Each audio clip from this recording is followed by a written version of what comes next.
My husband got me edible arrangements, then ate it all. When my husband, Tyler, walked through the door holding that familiar bright yellow edible arrangements box, I was honestly touched.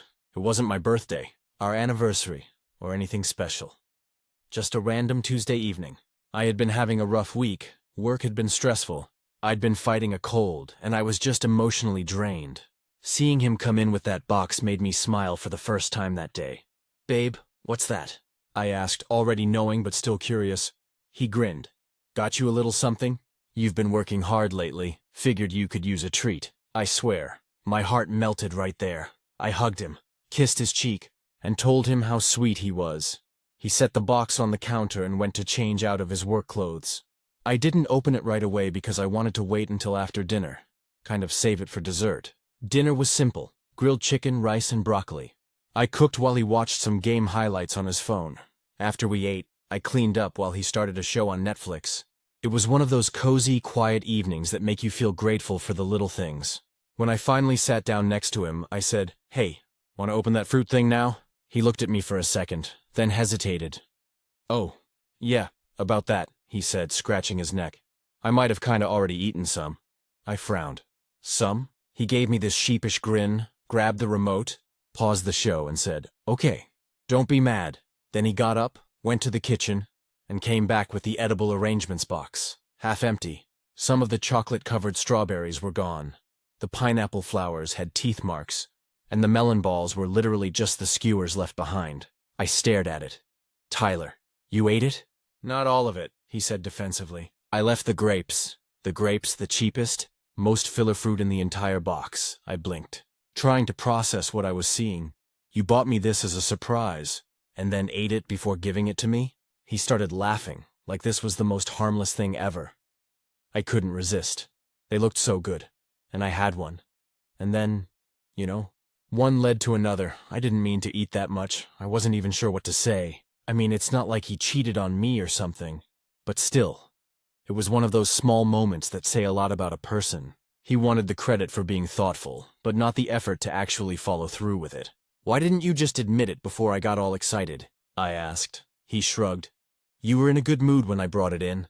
Didn't want to ruin that." That sentence honestly annoyed me more than the actual fruit theft. It sounded like he was trying to protect me, but really, it just came off like he didn't want to be held accountable. I didn't yell. I didn't make a scene. I just quietly said, "Okay," and went to the bedroom. I scrolled on my phone, half laughing to myself in disbelief. About half an hour later, he came in holding a single chocolate strawberry he must have missed earlier. He held it out to me like a peace offering. "Here, babe, the last one." I took it, not because I forgave him, but because I didn't feel like fighting over fruit. The next morning, I made a little joke about it when I texted my best friend Kelly. I said, "Guess who bought me edible arrangements then ate it all himself?" Her reply came instantly, "Girl, divorce him." Obviously she was joking, but it made me realize something. This wasn't about fruit, it was about the pattern. Tyler is one of those guys who loves doing grand gestures, but never really follows through. He'll promise to clean the kitchen, then halfway through say he's too tired. He'll volunteer to book dinner reservations for my birthday, then forget. He'll offer to make breakfast, then leave all the dishes for me. It's not malicious. He's not cruel. But it's this subtle kind of selfishness where he gets the praise for being thoughtful, but avoids the effort part. When I brought that up later that night, he rolled his eyes. "You're overthinking it. It's just fruit, babe. And maybe it is just fruit. But the just part is the problem.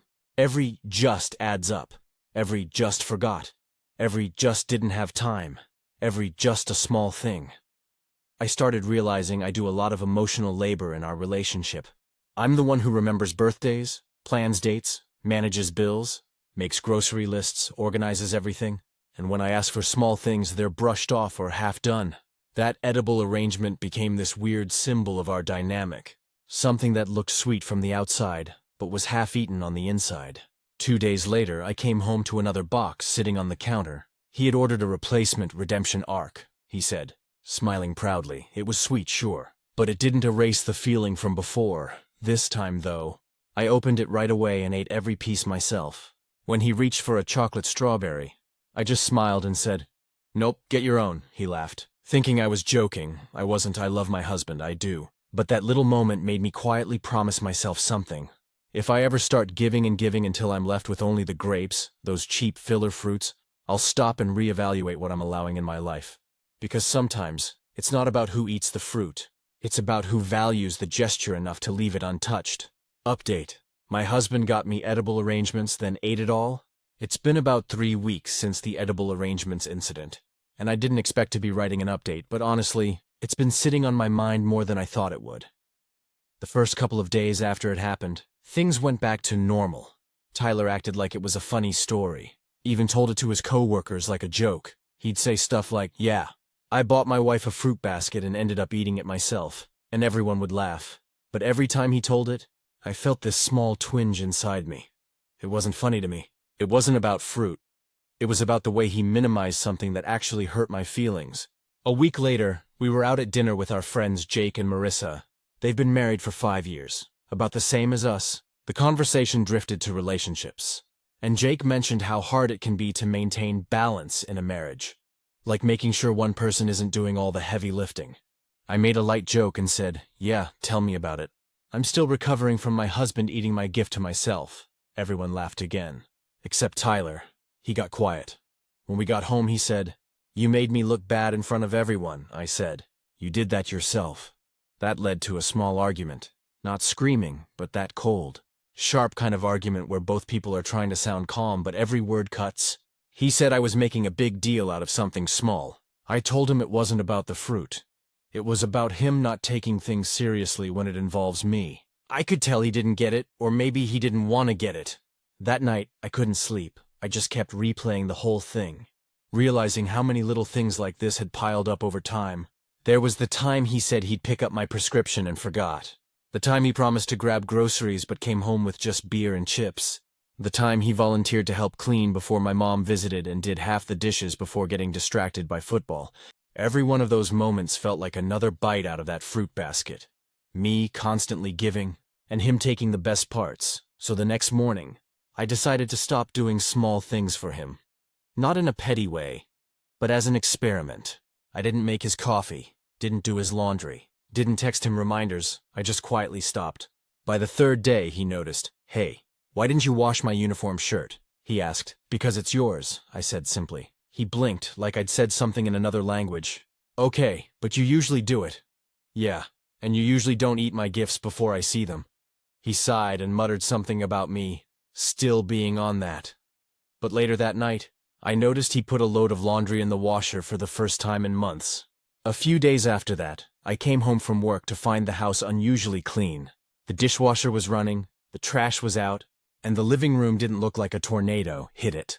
I figured he wanted to make up for things, but I didn't say anything. Then he handed me a small white box, nothing fancy, just tied with a ribbon. Inside were 3 chocolate-covered strawberries. He said, "I called the edible arrangements place. They remembered me." The lady laughed when I told her what happened last time. "She said to tell you these are on the house." I laughed a little. Not because it was funny, but because it was kind of sweet that he even called. He sat next to me and said, "I've been thinking. You were right. It's not about the fruit. I do half things and expect full credit." That honestly floored me. I wasn't expecting him to actually reflect on it. He admitted that he gets defensive when I bring things up because he feels like I'm keeping score. But he realized that I'm not. "I just want to feel like we're on the same team." He said, "I like being the fun one, not the responsible one. But I know that leaves you holding everything together. That's not fair." We talked for hours that night, like, really talked. It was the most honest conversation we'd had in a long time. Since then, he's been trying, not perfectly, but noticeably. He started writing things down, like literally keeping a list on his phone of stuff he says he'll do so he doesn't forget. He's taken over dinner once or twice a week. Even planned a small weekend trip to a nearby lake because he knew I needed a break from work. And for the first time in a while, I feel like I'm not the only one managing the mental load. It's funny how something as small as a fruit basket can open your eyes to much bigger things. I don't know if anyone reading this has ever had a similar experience, but sometimes the things that seem petty or silly are just the surface of something deeper. We still joke about it sometimes. I'll tease him by saying, "Don't eat my presents this time." And he'll grin and say, "Only if it's fruit." But there's a difference now. He actually means it when he says he'll do something. And that, to me, means more than any box of chocolate strawberries ever could. Final update. My husband got me edible arrangements, then ate it all. It's been about 6 months since the fruit basket incident, and honestly, I never thought something so small could end up being such a turning point in our marriage. When I first posted, I was frustrated, tired of being the only one who seemed to notice all the little things that kept our life together. But now, half a year later, I can actually say things are different, not perfect. Not some Instagram-worthy, we fixed everything fairy tale, but genuinely, quietly better. After that long talk we had, things shifted in ways I didn't expect. Tyler started being more intentional about following through, and for the first few weeks I was skeptical. He'd always had bursts of effort before, cleaning sprees, apologies, promises, but they never lasted. So this time I waited. The difference was consistency. Small, boring consistency. He started putting his dishes in the dishwasher without me asking. He paid our electric bill on time. He picked up my prescription once without a reminder. It sounds ridiculous to even list these things, but if you've ever been the default partner who holds everything together, you know how much weight those small acts carry. One night we were watching TV, and I absent-mindedly said I was craving something sweet. He didn't say anything, just got up, disappeared into the kitchen, and came back with a bowl of strawberries and melted chocolate. No words, no joke about eating them all, just handed it to me with a grin, and for the first time, it didn't feel like a gesture meant for applause. It felt genuine. Quiet effort, but growth isn't linear. A couple of months later, I hit a rough patch at work, my department downsized, and I had to take on extra projects. I was overwhelmed, working late, barely sleeping, and slowly, I noticed old patterns creeping back in. Tyler would forget to take the trash out, leave his laundry half done, or shrug off things I asked him to help with because he was tired. I didn't explode like before. I just shut down. One night, I came home after a brutal 12-hour day to find him gaming with his headset on, empty pizza box on the counter, and laundry overflowing from the basket. I stood there for a long time, just staring at the mess, feeling like all the progress we'd made had vanished. I didn't even have the energy to argue. I went straight to bed without saying a word. The next morning, I woke up to the sound of dishes clanking in the kitchen. He was cleaning. When he saw me, he said quietly, "I screwed up again, didn't I?" I didn't sugarcoat it. "Yeah, a little. It just feels like I can't depend on you when things get hard." He nodded. "I know. I fall back into comfort mode when I'm stressed. It's not fair to make you pick up my slack." Then he said something I didn't expect. "I think I've coasted on the idea that being a good guy is enough. But I realize that's the bare minimum. You deserve effort, not just good intentions." That one sentence hit me harder than I expected, because that's what I'd been feeling all along. He is a good guy, but good isn't the same as present, and nice isn't the same as reliable. Since then, we've started therapy. Couples counseling, to be specific. I was hesitant at first because it felt dramatic for something like this, but it's been surprisingly helpful. Our therapist, a woman named Dr. Harris, helped us identify the imbalance in our relationship, not just chores or gestures, but emotional labor. She pointed out how I take on the role of planner, manager, reminder, and peacemaker, while Tyler defaults to reacting instead of anticipating. It wasn't fun hearing that out loud, but it's been eye-opening for both of us. Tyler's actually started bringing structure into his own life now. He sets reminders, takes initiative, and doesn't wait to be asked. And the best part? He's not doing it for praise. He's doing it because he wants to be that partner, not just look like one. A few weekends ago, he surprised me with a small picnic at the park near our house. Nothing fancy, just sandwiches, lemonade, and of course, a small box of chocolate-covered fruit. When I opened it, I laughed because it was exactly like that first edible arrangements box, but untouched. He smiled and said, "I figured I owe you one I didn't eat." It wasn't just sweet, it was symbolic. Because now, when I look at him, I don't see someone who takes the best pieces for himself. I see someone who's learning to share the good stuff, literally and emotionally. I won't lie and say everything's fixed. We still argue. I still get frustrated sometimes. But there's a difference between living with someone who doesn't get it and living with someone who's trying to, and that difference is everything. Sometimes I think back to that first night, the half-eaten fruit, the laughter, the way I felt small for caring about something so silly. Now I know it wasn't silly. It was the symptom of something deeper, and facing it changed how we function together. So, yeah, in a weird way, that half-eaten fruit basket saved our marriage. And now, when people ask how we've managed to grow stronger after 7 years together, I tell them the truth. It started with a box of strawberries and a long overdue conversation. Stories number 2, my late-night diner meltdown. So this happened last weekend, and I'm still wondering if I completely overreacted or if anyone else would have snapped the same way. It was around midnight, and I was driving home from visiting my brother across the state. I'd been on the road for hours, half asleep, starving, and just wanted something warm to eat before I crashed at my apartment. The only place open nearby was a Denny's off the highway, so I pulled in. The place wasn't crowded, maybe 3 tables with people, a couple of truckers, and a family with 2 tired kids. The waitress, a younger woman named Holly, greeted me with one of those tired smiles that said she'd been there since the morning. I didn't blame her. I ordered something simple. The Grand Slam breakfast, pancakes, bacon, eggs, nothing fancy. She took my order right away, filled my coffee, and went to the back. Easy enough. I figured I'd be out in 20 minutes tops. 15 minutes go by, then 20, then 30. I'm still sitting there with cold coffee, watching people who came in after me get their food. A guy who'd ordered a burger after me already had his plate half finished. I waved Holly over when she passed by and asked, "Hey, just checking. Any update on my order?" She said, "Yeah, they're working on it. Should be out soon." Okay, fine. Another 10 minutes go by, still nothing at this point. It's been over 40 minutes since I ordered pancakes and eggs. When Holly passed again, I tried to keep my tone calm, but I could hear the frustration in my voice. "Hey, do you know how much longer it'll be? I've been waiting a while." She glanced toward the kitchen and said, "I think they're plating it up right now. Almost ready." I nodded, but I wasn't convinced. I'd heard that same phrase, almost ready, too many times in restaurants where my food hadn't even been started. So I waited another 10 minutes, still nothing at this point. It's nearly an hour since I sat down. My coffee is cold, my stomach's twisting, and I can literally hear the cooks joking around in the back. I look around and realize no one's even cleaning tables or moving with purpose. The family that was there earlier? Gone, the truckers? Done and paying. It's just me now. I walk up to the counter and ask Holly again, trying not to sound rude. "Can you please check on my order? It's been an hour for pancakes." She goes to the back, talks to someone, and comes back a minute later with that same exhausted smile. "They said it's almost ready. Just a couple more minutes." That's when I lost it, quietly, not dramatically, but I was done. I just said, "You've been saying that for half an hour. If it's not on the counter right now, I'm leaving." She opened her mouth like she wanted to apologize, but nothing came out.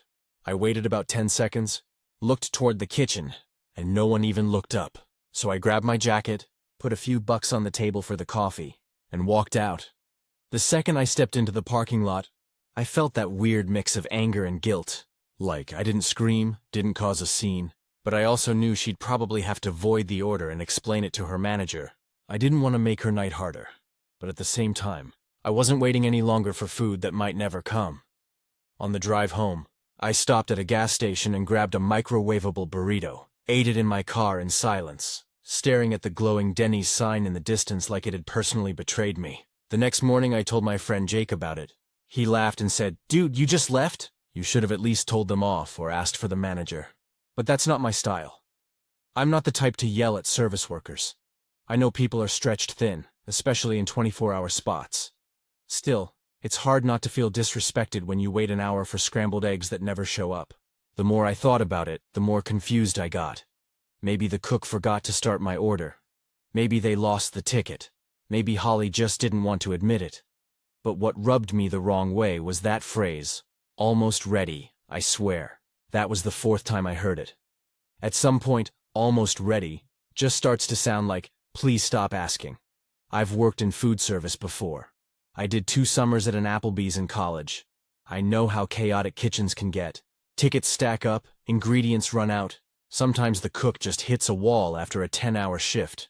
But when something like that happened, we'd always tell the customer the truth.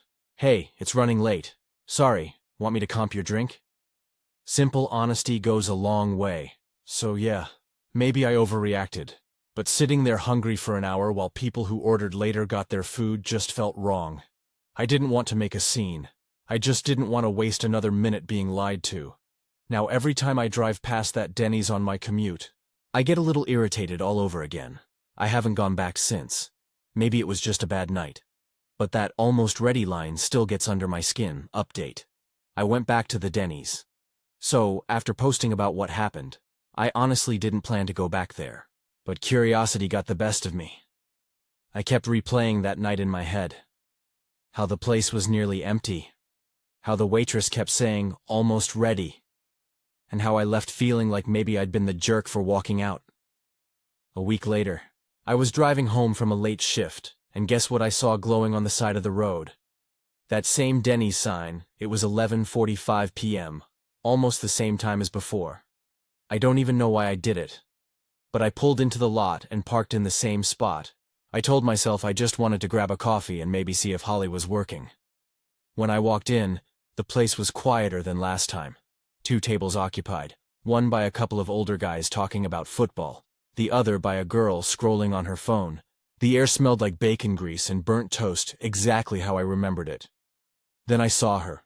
Holly was there, wiping down the counter, hair tied up the same way, wearing that tired but polite smile. She recognized me immediately.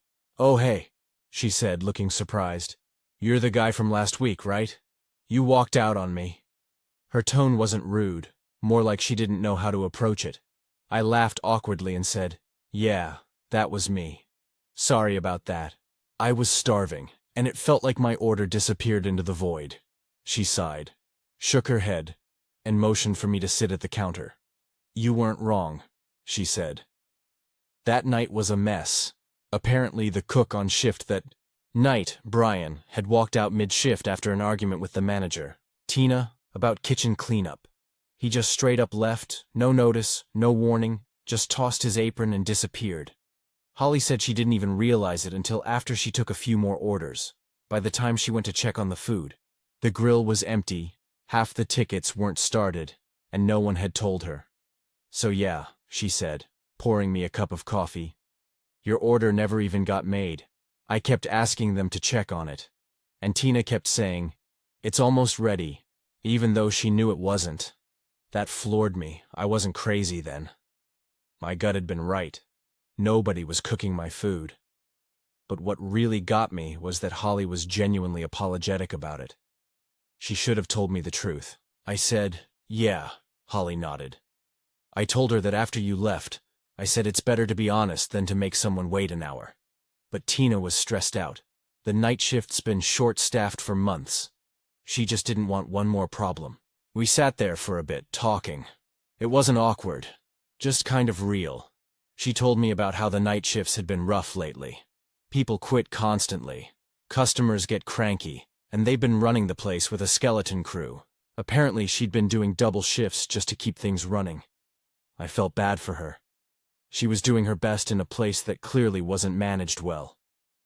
She said, "Honestly, I was scared you were going to yell at me or post something about me online." I told her I'd never do that. It wasn't her fault, and she'd been as patient as she could be. I admitted I had posted something about the experience, but I didn't name names or locations. She laughed and said, "Good. I don't need the internet after me on top of everything else." She offered to comp my meal as an apology, but I told her I wanted to pay this time. I ordered the same Grand Slam I'd tried to get before. This time, it came out in about 10 minutes, hot and perfect. Halfway through eating, the manager came out from the back. Tina, she was a woman in her 50s, looked like she'd been running on caffeine and stress for 20 years straight. Holly must have told her who I was because she walked up to me with a sheepish smile. "I heard you had a bad experience last week," she said. "I wanted to apologize personally. That was on me." She didn't make excuses, but she explained. The cook walking out threw everything off, and she panicked. She didn't want to admit they were basically out of commission for the night. "I thought if I stalled he might come back," she said. "That was stupid. You were right to leave." I told her I appreciated her saying that. I could tell she wasn't just saying it to smooth things over. She actually felt bad. After that night, I left feeling a lot lighter. It wasn't about the food anymore. It was about closure.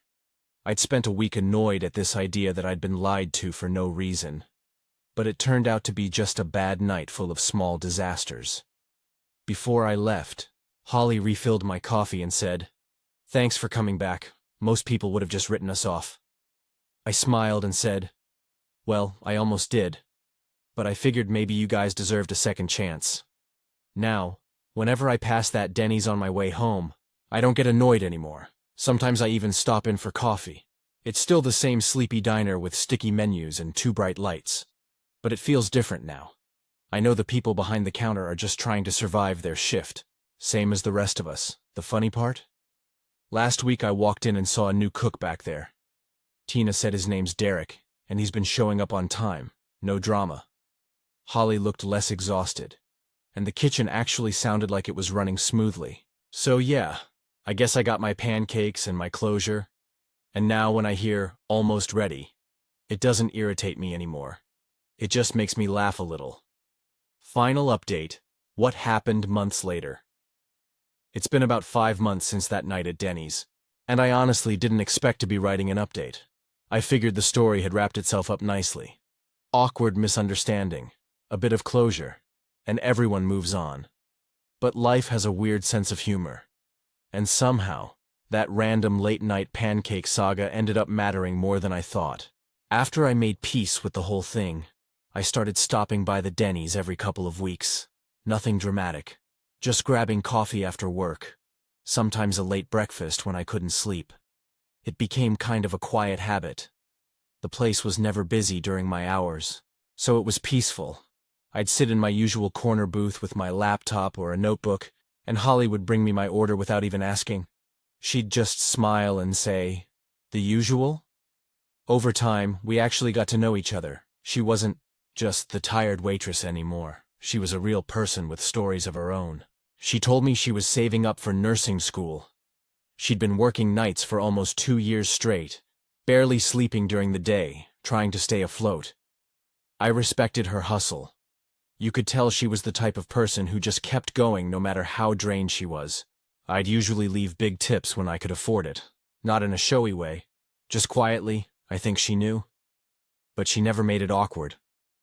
One night around 1 a.m., the place was dead quiet. Just me and a couple eating in the far corner. Holly came over with my refill and sat down across from me for a minute. "Don't tell Tina," she said, smirking, "but I think I'm finally quitting soon." She told me she'd gotten accepted into a nursing program at a community college about an hour away. She'd been working on the application for months. I was genuinely happy for her. She said she'd miss the regulars, especially you, pancake guy. That's what she started calling me after that first night. It became kind of a joke between us. She gave her notice a couple weeks later. And on her last shift, I stopped by with a card and a $25 Starbucks gift card. She laughed and said, "You're too nice. I'm not even going to be awake long enough to drink that much coffee." After that, I didn't see her again for a while. The diner got new staff, mostly college kids, some nice, some clueless. The place lost a bit of its warmth. I still went sometimes, but it wasn't the same. Fast forward to about a month ago, I was at the grocery store picking up dinner stuff when someone called my name. I turned around, and it was Holly, out of uniform, hair down, looking 100 times more relaxed than she ever did at the diner. She grinned and said, "Hey, pancake guy." We talked for a while in the aisle. Catching up, she said nursing school was tough but worth it. She was doing her clinical rotations and working part-time at a local urgent care. She said leaving Denny's was the best decision she ever made. Then she told me something that made me laugh out loud. Apparently, after she left, Tina, the manager, finally quit too. Corporate had been breathing down her neck for months about staffing and health inspections. According to Holly, the cook Derek ended up becoming the new shift lead. And he actually turned the place around. She said it's cleaner, faster, and kind of a local favorite now. "I heard they even fixed the ice machine," she said, rolling her eyes. "Took them 3 years? It was strange. Standing there talking about a place that used to make me so mad, but now felt like a random little thread connecting two people who'd both just been trying to get through their nights." Before we said goodbye, she asked if I still stopped in sometimes. I told her not as much, but maybe I should. She said, "You should, just not on a Friday night?" Derek burns the bacon when he's in a mood. We laughed, said our goodbyes, and went our separate ways. That night on my drive home, I passed the same Denny's again. The lights were still too bright, the parking lot half empty, the sign flickering like always. But instead of feeling that irritation or the weird guilt from before, I just smiled. It's funny how something that small, a missed meal, a late-night frustration, turned into a story that actually mattered. A couple weeks later, I went back one last time. Not for closure or nostalgia, just for pancakes. I sat in my usual booth, ordered the same Grand Slam, and when the waitress brought it out, I told her, "This place has come a long way." She looked confused, like she didn't know what I meant. But I did. After I finished eating, I left a tip on the table. About $20 on a $10 meal, I wrote on the napkin. "Tell Derek the bacon's perfect." Walking out, I caught my reflection in the window. Tired, older but somehow lighter. It's funny how life works. Sometimes you walk out of a diner angry at the world, and months later, you walk back in and realize it wasn't about the food at all. It was about the people you meet by accident. The tiny moments that stick, and the way something small can remind you that we're all just doing our best to make it through the night. Stories number 3. My company found out. I racked up $20,000 on the corporate card. I never thought I'd be the kind of person to make a mistake this big. The kind that could ruin your career, your reputation, and maybe your life if the wrong people find out. But here I am, sitting in my car in the parking lot of my office, staring at my phone, wondering if I should even walk in. I guess I should start from the beginning. Last year, I got what I thought was my dream job. Marketing coordinator for a mid-sized tech company in Austin. The pay wasn't amazing, but it was solid enough to cover rent and student loans. My boss, Karen, was one of those cool manager types. She wore sneakers to meetings, swore under her breath when something went wrong, and told us to just make it happen when we asked too many questions. The first few months went great. I was finally using my degree, meeting fun coworkers, and actually enjoying my work. Then, around Christmas, Karen sent out an email saying that because we were growing fast, we'd each get a company credit card to make purchases for campaigns, travel, or client events. She emphasized the usual, "don't abuse it" spiel. But she wasn't the micromanaging type. At first, I only used it for legit stuff: ad spend, client lunches, Uber rides to off-site meetings. Then, one night in February, something stupid happened that started everything. It was my birthday weekend, and a few friends wanted to go to a nice dinner downtown. I checked my bank account and nearly cried. Between rent and my car payment, I had maybe 40 Savelas to my name until payday. I don't know what possessed me. Stress, embarrassment, maybe just the need to feel normal for one night. But I told myself, it's fine. I'll just put it on the company card and pay it back next paycheck. I paid the $312 tab with the corporate card. The next week, I transferred the same amount from my checking into the company reimbursement system. No one noticed. No one said anything. I told myself that was the end of it, but it wasn't. A month later, I was drowning again. Inflation, car repairs, medical bills. Everything hit at once. I'd been putting off therapy too, because I couldn't afford the copays, so when I saw my card sitting there in my wallet, I rationalized again. Just temporary. I bought groceries, paid a vet bill for my dog Riley, and again told myself I'd fix it later. Then, we had a big campaign in April, and Karen asked me to book travel for a conference in Chicago. Flights, hotel, meals, it all went on the card. Around $3,800 total after the trip. I submitted the receipts and noticed something. Accounting didn't seem to be reviewing anything too closely. They just uploaded transactions into QuickBooks and moved on. That's when I got careless. It started with DoorDash here and there. Then Target runs, Amazon orders. I stopped paying attention to what was personal versus work. Every time the statement came through, I'd delete the email before I could think about it. By July, the balance was somewhere around $8,000. I kept telling myself I'd get a tax refund or a bonus to cover it. But summer turned into fall, and I was only sinking deeper. I was making minimum payments on my own credit cards, trying to juggle everything and living paycheck to paycheck. The day everything started unraveling was about 2 weeks ago. Our CFO, Jeff, sent an all-staff message about upcoming expense audits. Normally, that wouldn't have scared me. Those audits were usually just random spot checks. But this one sounded different. He mentioned discrepancies and new compliance measures. My stomach dropped. I opened my company card portal and finally looked at the full history for the first time in months. 19,782.60. I almost threw up. Half of it was mine. Food, gas, subscription boxes, some dumb skincare stuff. Even a weekend Airbnb I'd split with friends. I realized I'd been using it so casually. I wasn't even keeping track anymore. I spent the next few days panicking. I even considered quitting before they found out. But that would have made it worse. I'd lose my income, and they'd probably still come after me legally. So, I tried to come up with a plan. My coworker Maya, who worked in accounting, mentioned that Jeff was pulling detailed reports for every cardholder. I asked her as casually as possible how far back those reports went. She said the entire fiscal year. I wanted to faint. The next morning, Karen called me into her office. She didn't sound mad, just weirdly calm. That scared me more. She gestured for me to sit and close the door. "Hey," she said. "I got a call from Jeff this morning. Something came up during the audit. I tried to play dumb, but my throat was closing up." She turned her monitor toward me. It was a spreadsheet. Hundreds of transactions she scrolled, and I saw them all. The grocery store, the Airbnb, Sephora, Netflix, even my damn Spotify subscription. "Can you explain these?" she asked softly. I wanted to disappear. I stammered something about accidental charges, and I must have mixed cards up. She let me finish, then said, "Alex, this isn't a few mistakes. This is over $20,000. I started crying. Not performative tears, full-on ugly sobbing. I told her everything, the stress, the bills, how I'd planned to pay it back. She didn't interrupt me once. When I finished, she just sighed and said, "I appreciate your honesty. But you understand this is serious." I nodded, still shaking. She told me that HR and accounting would have to get involved, but she'd talk to Jeff first to see if there was any way to handle it internally before it became a legal issue. That was last Thursday. Since then, I've been walking on eggshells. HR hasn't called me yet. But I saw Jeff and Karen in a closed-door meeting yesterday that lasted almost 2 hours.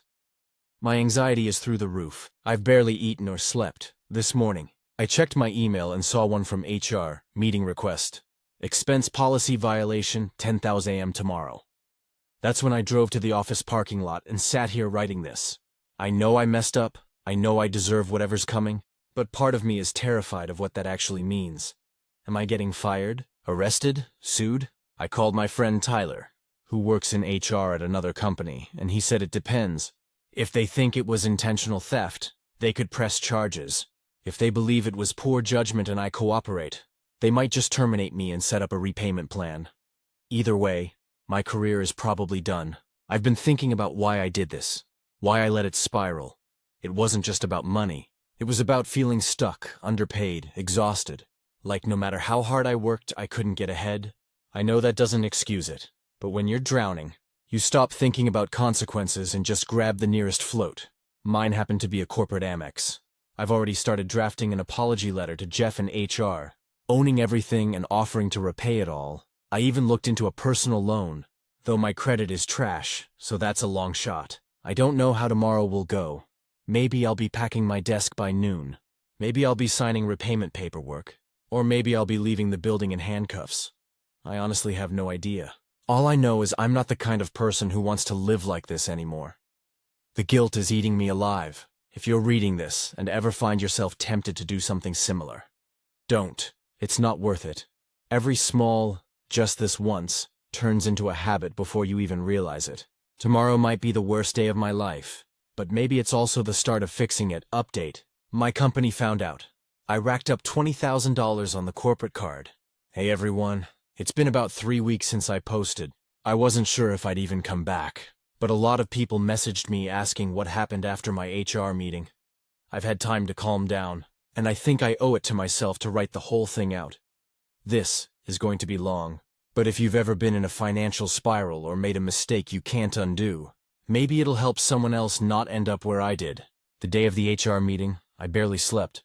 I showed up early and sat in my car for almost an hour, trying to breathe. Around 9:50 I walked inside. Everyone was acting normal, like it was just another Thursday. I saw Maya at the coffee machine, and she gave me this small, worried smile. She definitely knew something. At 10,000 sharp, my phone buzzed. Conference room B. Inside were Karen, my boss, Jeff, the CFO, and Stacy, our HR director. The energy in that room was so tense it could have snapped. They didn't ask me to sit. Just kind of waited until I did. Stacy started the conversation, reading from a paper in front of her. "Alex, this meeting is to address the findings of a recent expense audit that revealed personal, non-business related charges on your company credit card totaling approximately $20,000. She said it so clinically, like reading a grocery list, but hearing it out loud hit me like a truck. I told them I understood. I said I wasn't going to make excuses, and that I was deeply sorry. I tried to explain what happened, how it started small, how I'd intended to pay it back, how my finances got out of control. but my voice cracked halfway through. Jeff interrupted me. Alex, we've reviewed every transaction, and this pattern has been consistent for over 8 months. This isn't a mistake. This is misuse. He wasn't wrong. I nodded, crying quietly. Karen looked like she wanted to say something, but she didn't. Then Stacy took over again. Per company policy, this qualifies as a terminable offense. However, given your cooperation and acknowledgement, we're opting not to pursue criminal charges, provided that you agree to a repayment plan. I froze. I hadn't expected that. They handed me a packet, pages of legal language outlining repayment terms, confidentiality, and a clause that basically said I couldn't sue them for wrongful termination or defamation. It was all there in black and white. I owed $2,037.56. They were giving me 18 months to repay it, interest-free, through a third-party collections vendor. If I missed a payment, they could reopen legal action. I signed it on the spot. I didn't even read half of it. Honestly, I just wanted it to be over. After that, Karen asked if I wanted to pack my things, or if I'd prefer they ship them. I said I'd do it now. She offered to walk me back to my desk, which somehow made it worse. The walk of shame. People definitely knew something was up. I saw Eddie, our sales guy, whispering to Tina near the break room. I heard my name once or twice. I didn't care. I shoved everything into a box. My mug, my headphones, a photo of me and my dog Riley, and left without saying goodbye to anyone. I sat in my car again for almost an hour afterward. I kept thinking about all the times I'd used that stupid card for Starbucks or gas, and told myself I'd fix it next paycheck. $20,000 later, here I was, jobless, broke, and terrified. That night, I called Tyler, my friend in HR from another company. He said that honestly, I'd gotten off as easily as possible. Most companies would have pressed charges for embezzlement or fraud. I could have had a felony on my record, I cried again. Partly from relief, partly from humiliation, the next few days were rough. I told my parents what happened. My dad was quiet for a long time before saying, "You'll fix it. But you've got to start taking yourself seriously." My mom just hugged me and cried. I filed for unemployment, but because I was fired for misconduct, I didn't qualify. That hurt more than I expected. I had about $200 in my checking account and maybe $300 on my personal card. Rent was due in 2 weeks. I started applying for jobs right away. Anything remotely marketing related, but explaining why I left my last job was brutal. I didn't lie. I just said it ended unexpectedly due to an internal issue with company policy. You could practically hear recruiters losing interest mid-call. A week later, I got a call from Lauren, one of the project managers from my old team. She said Karen had mentioned me during a staff meeting. Apparently, she told people I decided to pursue other opportunities. I guess that was her way of saving face for both of us. I didn't deserve that kindness, but I appreciated it. Lauren also said Maya wanted to check in but wasn't sure if it'd be weird. I told her it was fine. The next day, Maya texted me, "Hey, just wanted to say I'm sorry for how everything went down. I know you weren't trying to steal. It sucks that money stress can push people into corners like that. If you ever need a reference, I'll vouch for your work ethic. Just not finance stuff, lol." That message meant more than she probably realized. Around the same time, I got an email from the repayment company. They'd set me up on a monthly plan, $118.75 for 18 months. I did the math and nearly choked. That was more than my rent. I called them and begged for an extension. The rep, Shannon, was surprisingly kind. She said if I could show proof of hardship, they could temporarily reduce payments for the first few months. I sent every document I had: termination letter, unemployment denial, bank statements. They approved me for $350 a month for 6 months. Then the normal rate after. It's still crushing, but at least I can breathe for now. It's been 3 weeks, and life has slowed down in strange ways. I sleep later. I take Riley for long walks. I deleted Instagram because seeing everyone's career wins was making me hate myself. One night last week, I got a random LinkedIn message from Ryan, an old coworker from my first job after college. He said he saw I was between roles, and that his company, a small creative agency, needed freelance marketing help for a few months. Remote, hourly, flexible. I jumped at it. It's not glamorous, but it's honest work. I'm making about half of what I used to, but I'm paying my bills and starting to rebuild. I've also started seeing a therapist through a local clinic that offers sliding scale fees. Her name's Jenna, and she's been helping me unpack all the guilt and anxiety that built up over years of financial stress. She said something that stuck with me. Shame thrives in silence. Talking about it takes its power away. She's right. I've been so ashamed of this whole thing. How I could be smart enough to handle client budgets, but so reckless with my own. I kept thinking, I'm not a bad person. I just made bad decisions. But bad decisions repeated over time do make you someone you don't want to be. The hardest part has been forgiving myself. Every time I buy something now, even a $4 coffee, I feel a wave of panic. Like I'm not allowed to have anything nice again. Jenna says that's part of rebuilding trust with yourself. Last weekend, I drove past my old office building for the first time since it all happened. It was empty, Sunday afternoon, but I parked nearby and just stared at it for a while. I thought about the person I was when I started there. Excited, hopeful, trying to prove myself somewhere along the way. I got lost in trying to look like I had it all together. I didn't. The truth is, a lot of us are just one bad decision away from wrecking the life we've built. And most people won't tell you when they're struggling financially because shame keeps you quiet until it's too late. I'm not proud of what I did, but I'm also not running from it anymore. I've been journaling every day, tracking every dollar I spend, and trying to understand my patterns. I started listening to personal finance podcasts, too, something I used to roll my eyes at. Dave Ramsey might be dramatic, but he's right about one thing. Debt is a symptom, not the disease. In my case, the disease was burnout, insecurity, and pretending I was okay when I wasn't. Last night, I got a text from Karen. I hadn't heard from her since the day I was fired, it said. Hey, Alex, I just wanted to say, I know that whole situation was rough. You were always talented, and I hope you don't let this define you. Everyone screws up at some point. Take care of yourself. I stared at it for a long time. Then I replied, thank you, Karen, I'm trying. I don't know what my future looks like yet. I'm still in debt, still embarrassed, still trying to rebuild my career. But for the first time in a long time, I feel like I'm facing things head-on instead of hiding. If you're reading this and you've messed up, maybe not this badly, but badly enough that it keeps you awake at night, please hear me. You can come back from it. It's not instant, it's not easy, but it's possible. Right now, I'm sitting in my tiny apartment, with Riley snoring next to me and my laptop open to a freelance project I actually care about. It's not perfect, but it's real, and for the first time in months, that feels like enough. Final update, a year after I racked up $20,000 on my company credit card. It's been a little over a year since I posted my last update. I didn't plan to write again. Honestly, I wanted to move on and forget that whole chapter of my life ever happened. But I've gotten a few messages asking how things turned out. And lately, I've been doing a lot of reflecting. So here it is. One final update from someone who hit rock bottom and somehow clawed their way back. When I last wrote, I had just started freelancing for a small creative agency that my old coworker Ryan worked at. It wasn't glamorous, but it was honest work. Content calendars, ad copy, social campaigns. I worked from my apartment, sometimes late into the night. Terrified that I'd never have a real job again, those first few months were rough. I was living paycheck to paycheck, paying $350 a month on my repayment plan, and juggling rent, groceries, and utilities like a circus act.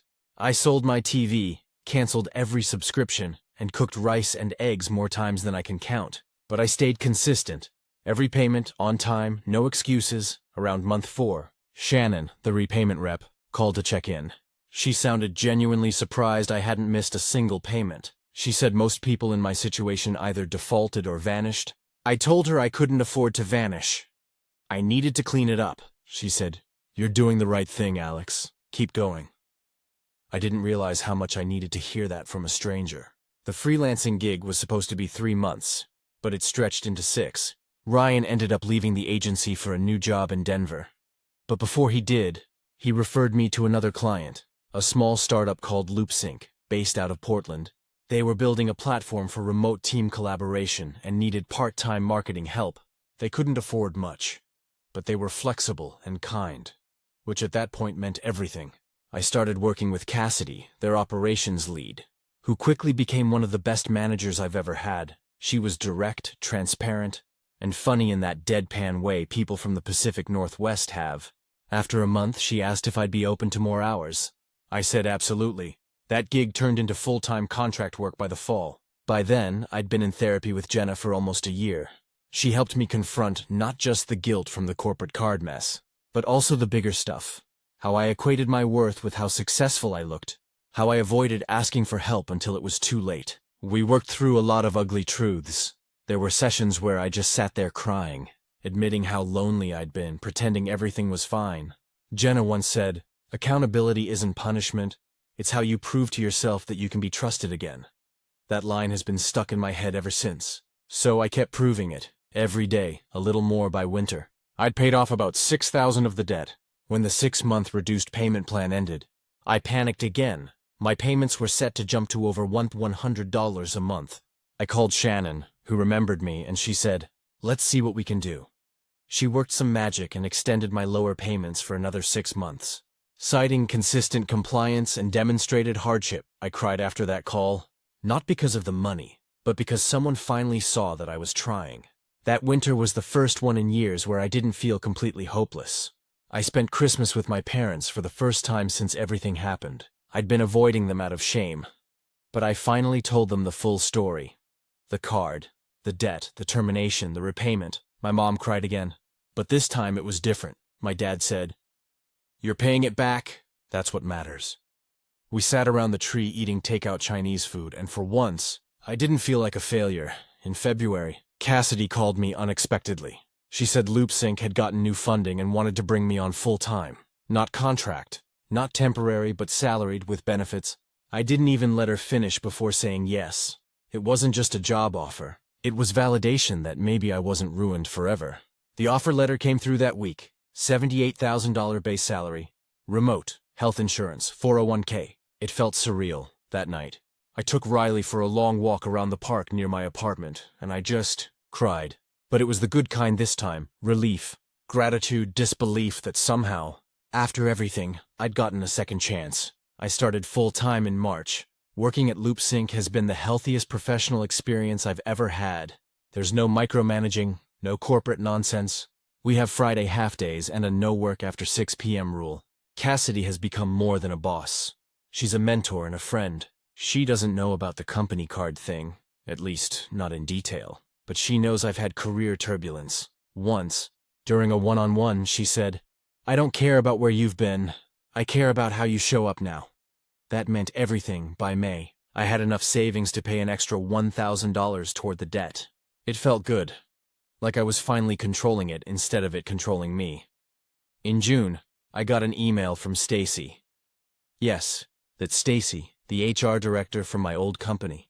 I froze when I saw her name in my inbox. The subject line said, "Reference verification." For a moment, I thought they were warning another company about me, but when I opened it, it said, "Hi, Alex.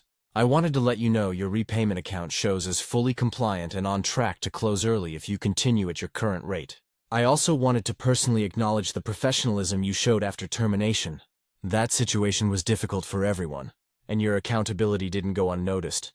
I hope you're doing well." I sat there in shock. Stacy, who had been so formal, so businesslike during the firing, actually took time to send that. I replied, "Thank you, I'm in a much better place now, and I'm grateful for how fairly you all handled it." She just wrote back, "Glad to hear it." That email closed a chapter for me. By late summer, I'd paid off almost everything. I made my final payment in August, $517,023. And when I got the confirmation email that my account balance was 00, I just stared at it for a while. Then I printed it out and pinned it above my desk. I don't think I've ever felt pride quite like that moment. After that, I decided to do something I'd been avoiding. I checked my credit score. It wasn't great, thanks to the repayment record, but it was climbing. I started using a secured credit card with a $500 limit just to rebuild responsibly. Every month, I pay it off in full. In September, I hit my 1-year anniversary with LoopSync. Cassidy sent me a congratulatory email that said, "You've been the glue of this team. Couldn't do it without you." I don't think she knows what that meant to me, but I teared up reading it. The company even flew everyone to Portland for an in-person retreat. I was terrified to travel again with a company credit card, but Cassidy just laughed when I mentioned it and said, "You're fine. We trust you." That word, trust, hit me harder than she probably realized. The retreat was amazing. We hiked, ate food trucks, stayed in a little boutique hotel downtown. One night during dinner, I caught myself laughing. Like really laughing. Not that polite workplace laugh. I realized it was the first time in years I wasn't carrying constant guilt or fear. Now, a year later, my life looks completely different. I have a job I love, a small emergency fund. My mental health is the best it's been since college. I even adopted another dog, a rescue named Milo, who's basically Riley's new shadow. Every once in a while, I think about my old boss, Karen. I haven't spoken to her since her text last year, but I still think about how she handled everything with compassion instead of anger. I don't know if she'll ever read this, but if she did, thank you. You didn't owe me kindness, but you gave it anyway. I've also started volunteering once a month at a local financial literacy nonprofit. We teach budgeting and debt management to young adults. It's weird, sitting on the other side of that table. Not as someone who's perfect, but as someone who knows how bad it can get. I tell them my story, stripped of the company details, but honest enough that they understand. The looks on their faces, that mix of fear and relief, remind me that shame loses its power when you share it. There are still days when the guilt creeps back, when I think about the $20,000 mistake that could have ruined my life. But now, instead of hating that version of myself, I try to understand them. They were scared, broke, and lost. I'm not proud of what I did, but I'm proud of who I've become because of it. Last weekend, I went to a local coffee shop I used to love when I still worked at my old company. I ordered a cappuccino, sat by the window, and watched people walking their dogs. I realized that if I hadn't messed up, I might still be there. Stressed, pretending, barely scraping by. That mistake forced me to rebuild from the ground up.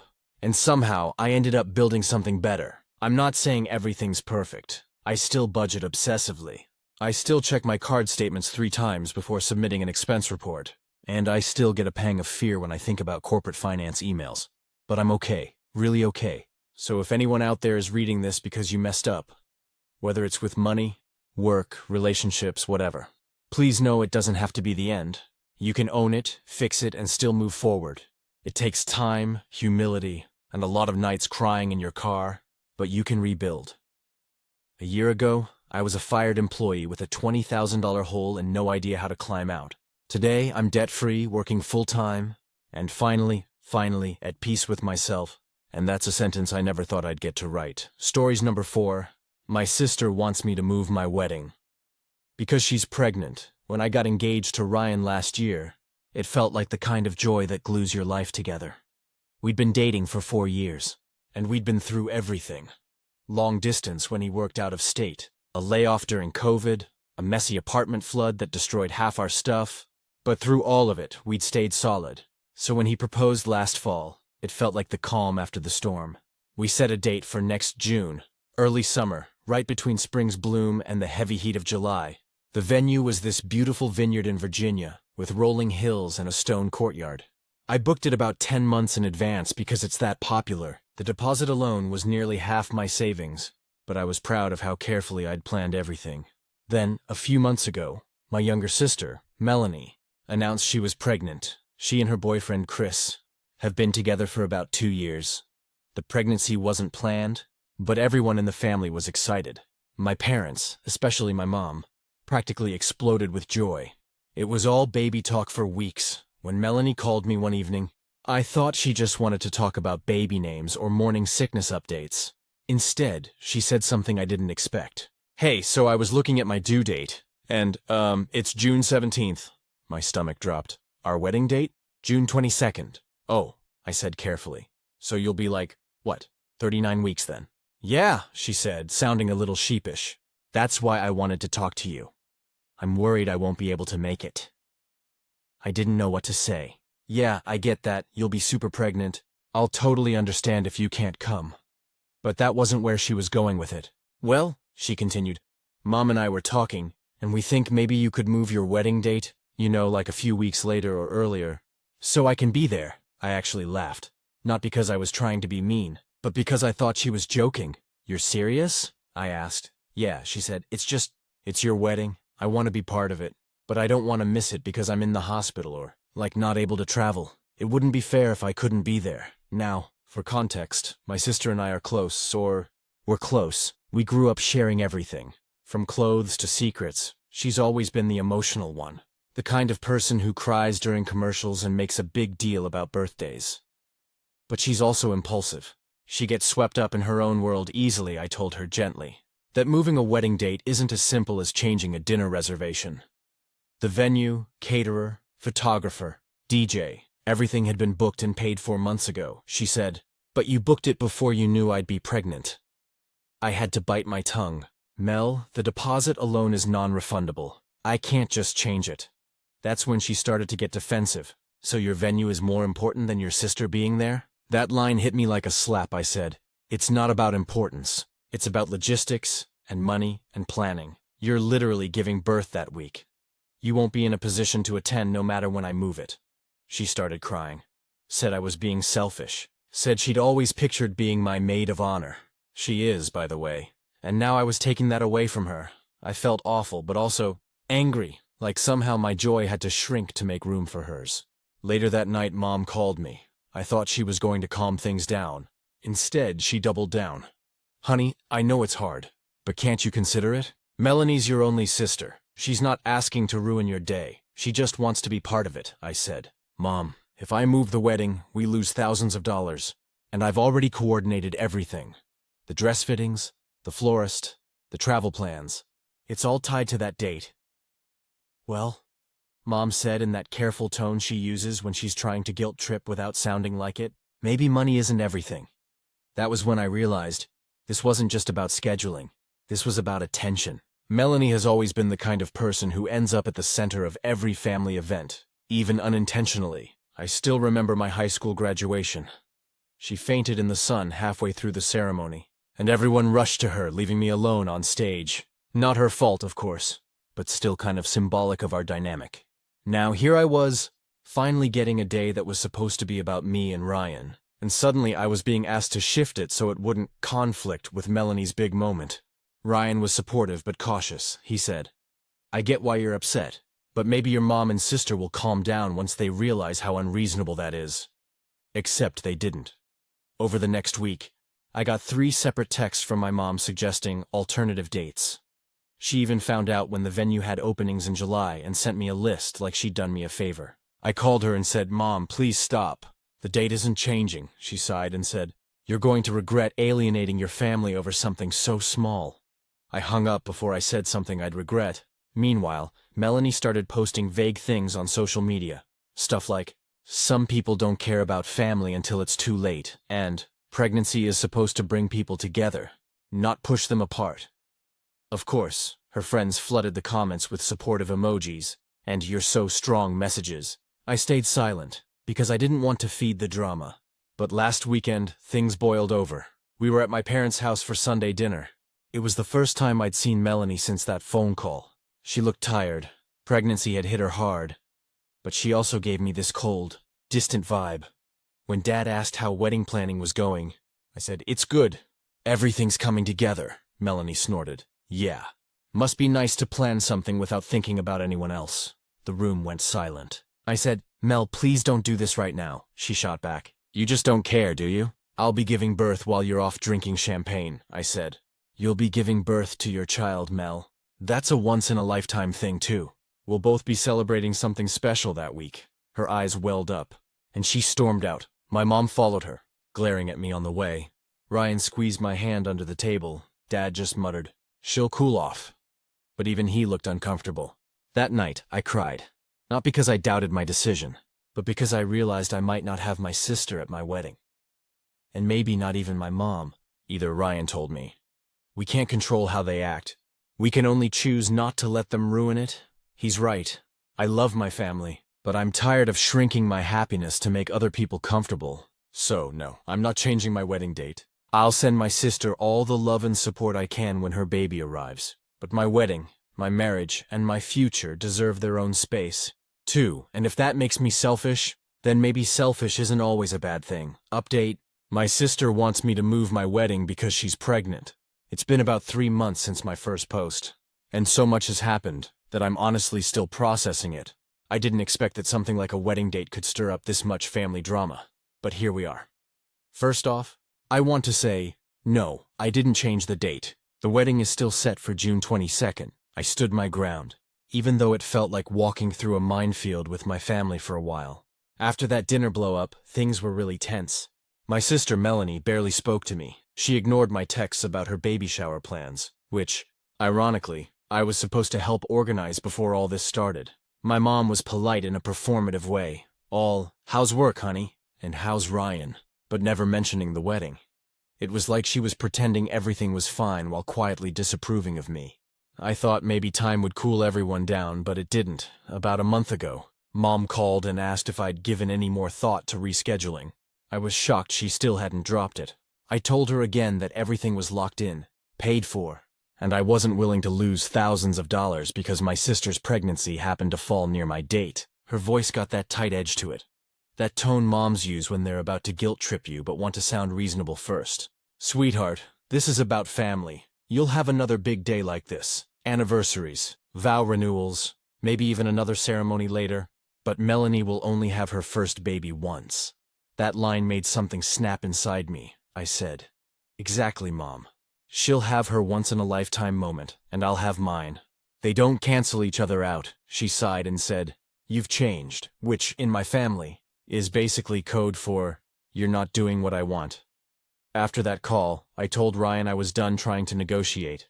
I'd spent months trying to be considerate, making sure the wedding wasn't too far from home so my sister wouldn't have to travel far, planning the timeline so she wouldn't be on her feet too long, even considering adding a comfy lounge area near the reception for her. But it was never enough. Ryan told me something that stuck with me. If someone really loves you, they'll find a way to show up, even if it's not in person.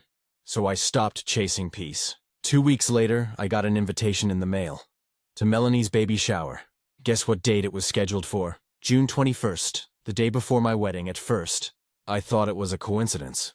But then I realized my mom had probably helped her plan it, and neither of them checked with me or cared that it fell right before the biggest day of my life. It felt intentional, like they were making a point. When I called to ask about it, Melanie got defensive. "Well, I can't control when people are free. It's just when everyone could come. Everyone except me, apparently, because the night before my wedding, I'd be at the venue setting up, finalizing the rehearsal dinner, and trying not to panic over last-minute details. I told her I couldn't make it, and she got cold again. "Of course you can't. It's always about your wedding." I almost laughed at the irony. That was the last time we spoke for a while. Then about 2 weeks ago, things took a turn I didn't expect. Melanie went into early labor. She was only 35 weeks along. And it scared everyone. Mom called me in tears, saying they were rushing her to the hospital. I dropped everything and drove over immediately. When I walked into the hospital room, she was pale and exhausted, but still cracking small jokes with Chris. When she saw me, she actually smiled and said, "I didn't think you'd come." I said, "Of course I did.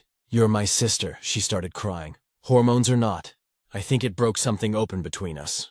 The baby, a little boy named Noah, was tiny but healthy. Seeing her holding him, I felt this flood of relief and love I hadn't expected after months of tension. We sat together while she fed him, and out of nowhere she said, "I'm sorry. I didn't even ask what for. I just knew." She said she'd been stressed, emotional, and scared about the pregnancy. And when she found out the dates overlapped, she panicked because she didn't want to feel left out or forgotten. Then she admitted something that hit me harder than I thought it would. "I think I was jealous. You've got everything so organized, and I feel like I'm drowning." I wanted to have something special, too. It hurt, but it also made sense. My sister's always been the spontaneous one, fun, carefree, but never really steady. I think watching me plan my dream wedding while she faced an unplanned pregnancy just brought all those insecurities to the surface. I told her it was okay, that I understood, and that she didn't owe me anything except honesty. She laughed a little and said, "Well, you're still not moving that wedding, right?" I said, "Hell no." We both laughed. Now here's the twist. Because Noah came early, she'll actually be able to attend the wedding after all. Not as my maid of honor. We replaced her a while back when she said she couldn't make it, and I wasn't about to pull that from someone else. But as a guest, Mom's attitude has softened too. Once the baby arrived safely, she seemed to let go of all that tension. She even called last week to ask how wedding prep was going and offered to help make the welcome bags for the guests. It's like the storm finally passed. As of right now, the baby's doing great. Melanie's recovering well, and for the first time in months, my family actually feels normal again. Sometimes I think back to those endless arguments, the guilt trips, the tears, and I realize I almost gave up my own happiness just to keep the peace. I almost let everyone else's emotions decide what I could and couldn't celebrate. But standing my ground taught me something important. Setting boundaries doesn't make you cold or selfish. It makes you healthy. So, next month, I'll walk down that aisle knowing that yes, it was messy, it was dramatic, and it tested every ounce of my patience. But it also forced me to grow up in ways I didn't expect. Melanie said she'll be there with Noah if he's strong enough, and if not, she'll watch the ceremony on video. Either way, I know she'll be cheering me on, and that's enough. Because sometimes the best kind of peace isn't the kind you keep. It's the kind you create by standing firm, even when it makes everyone uncomfortable. Final update. My sister wants me to move my wedding because she's pregnant. It's been almost 5 months since my last update, and I'm finally sitting down to write this because everything is settled. And honestly, it feels like I can finally breathe. So many of you messaged me asking how the wedding went. If my sister came, if we made up for real, and if the whole thing still cast a shadow over the day. The short answer is, it was perfect, but in a very real, imperfect kind of way. The long answer? Well, here it is. The weeks leading up to the wedding were chaos. Normal wedding chaos mixed with the first-time aunt to a premature baby kind of chaos. Melanie had given birth 5 weeks early, and while Noah was doing great, she was exhausted and emotional. I was walking this fine line between wanting her to be included, but also not wanting to overwhelm her. About a week before the wedding, I dropped by her place with coffee and a small care package. Just snacks, a candle and some comfy pajamas. She was sitting on the couch, hair up in a messy bun, holding Noah while watching some baby sleep tutorial on YouTube. When she saw me, she smiled, and for the first time in months, it didn't feel awkward between us. She said, "You really didn't have to bring anything," I told her. "You didn't have to apologize back at the hospital." "But you did," she smiled, and that moment sealed it for me. We were okay again. The day of the wedding came faster than I expected. The morning was a blur of makeup. Hair, laughter, nerves, and one too many mimosas. The vineyard looked like something out of a dream. The weather was perfect. Sunny, but with that soft, early summer breeze that makes everything feel like a movie scene. Ryan looked incredible in his navy suit. When I walked down the aisle, I swear I could hear my heartbeat louder than the music. And when he smiled at me, I forgot about every bit of stress that had led to that moment. Now, about Melanie. She did come. She walked in about 15 minutes before the ceremony started, holding Noah in this little gray blanket. She looked pale but beautiful, in a soft blue dress that matched the bridesmaids' colors perfectly. Even though she wasn't officially one anymore, everyone gasped when she came in because nobody was sure if she'd make it. And seeing her there honestly made me tear up. Mom was crying before the ceremony even began. Afterward, during the reception, Melanie came up to me while Ryan and I were making our rounds. She said, "You were right not to move the date." I laughed. "You're just saying that because you gotta come anyway." She shook her head. "No, I mean it. You deserve this day." Then she added, "And thank you for still wanting me here after everything."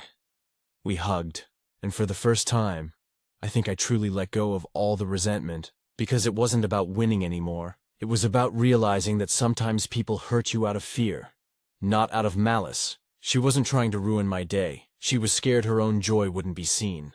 The rest of the night was honestly magic. The food was incredible. The dancing was wild. My dad somehow started a full-on dance circle at one point, and Ryan and I just kept looking at each other like, this is it. This is our life now. At one point, I caught Mom holding baby Noah while swaying to the music with my dad, and I felt this deep, quiet gratitude that all the noise, all the drama, all the tension had led to that moment of peace. And here's something I didn't expect. After the wedding, Melanie actually became one of the most vocal supporters of me setting boundaries. She's admitted that seeing how I stood firm made her rethink how much she bends for other people. She told me, "You taught me it's okay to say no, now." Months later, everything's surprisingly balanced. Ryan and I are settling into married life, still figuring out finances, schedules, and all the little details that come with merging two lives fully. Melanie's adjusting to motherhood. She's tired, yes, but she's doing great. Chris proposed to her last month, and they're planning a small backyard ceremony sometime next year. Mom's already in overdrive planning that one, but this time she keeps calling me to ask for advice instead of pushing her own agenda. I think she learned something too.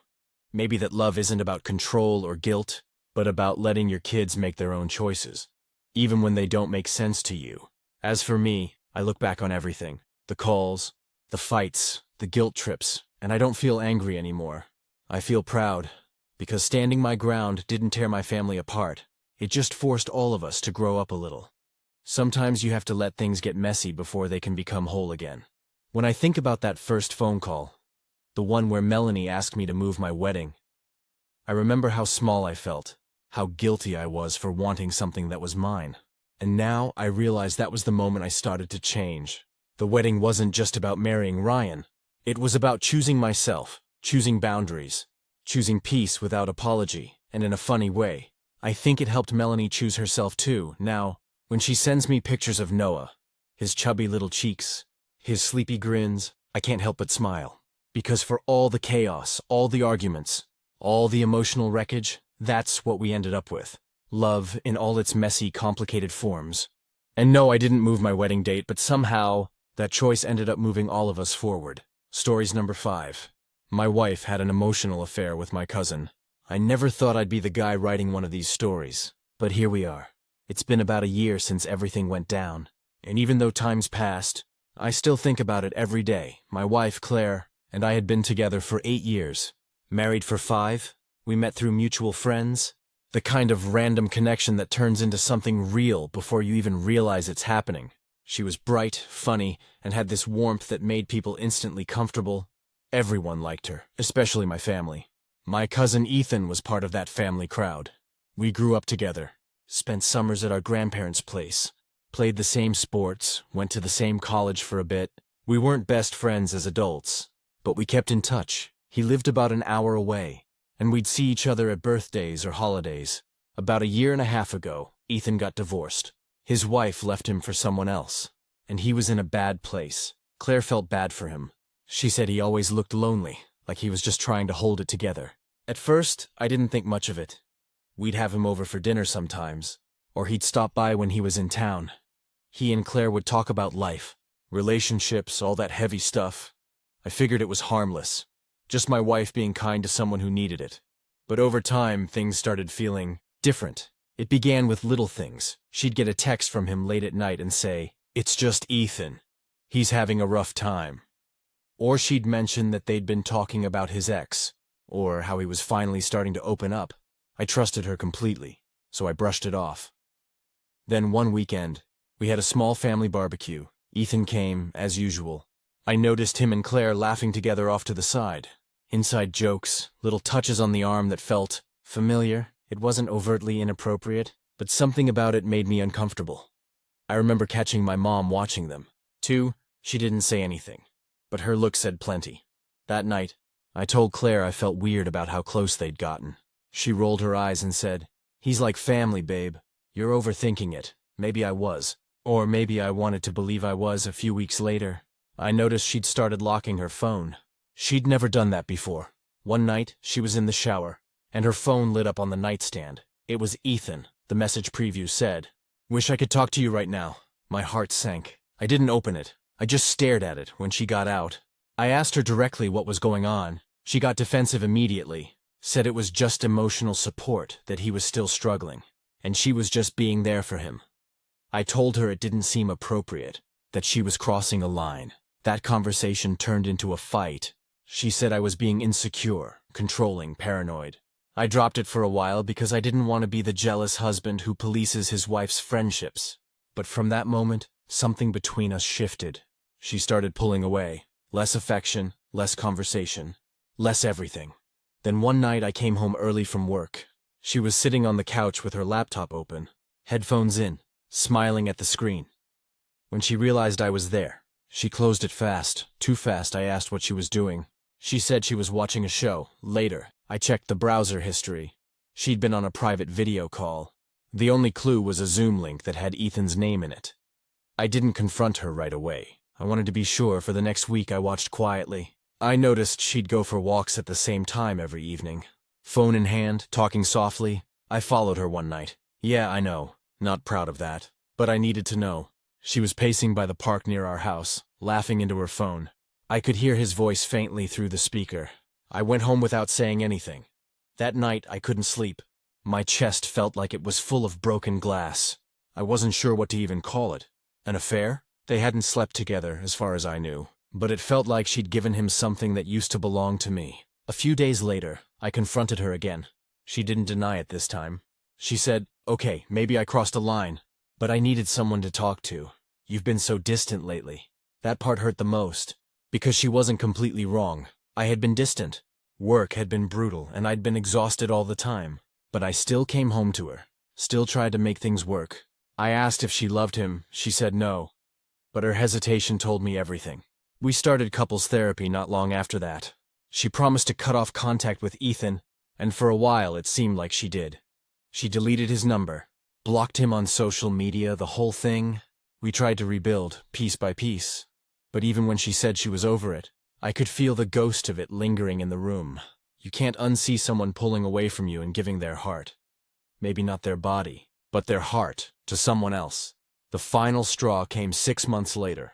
During Thanksgiving, my parents hosted, and Ethan showed up. We hadn't seen him since the fallout. The moment Claire saw him, I saw that flicker in her eyes. She tried to hide it, but it was there.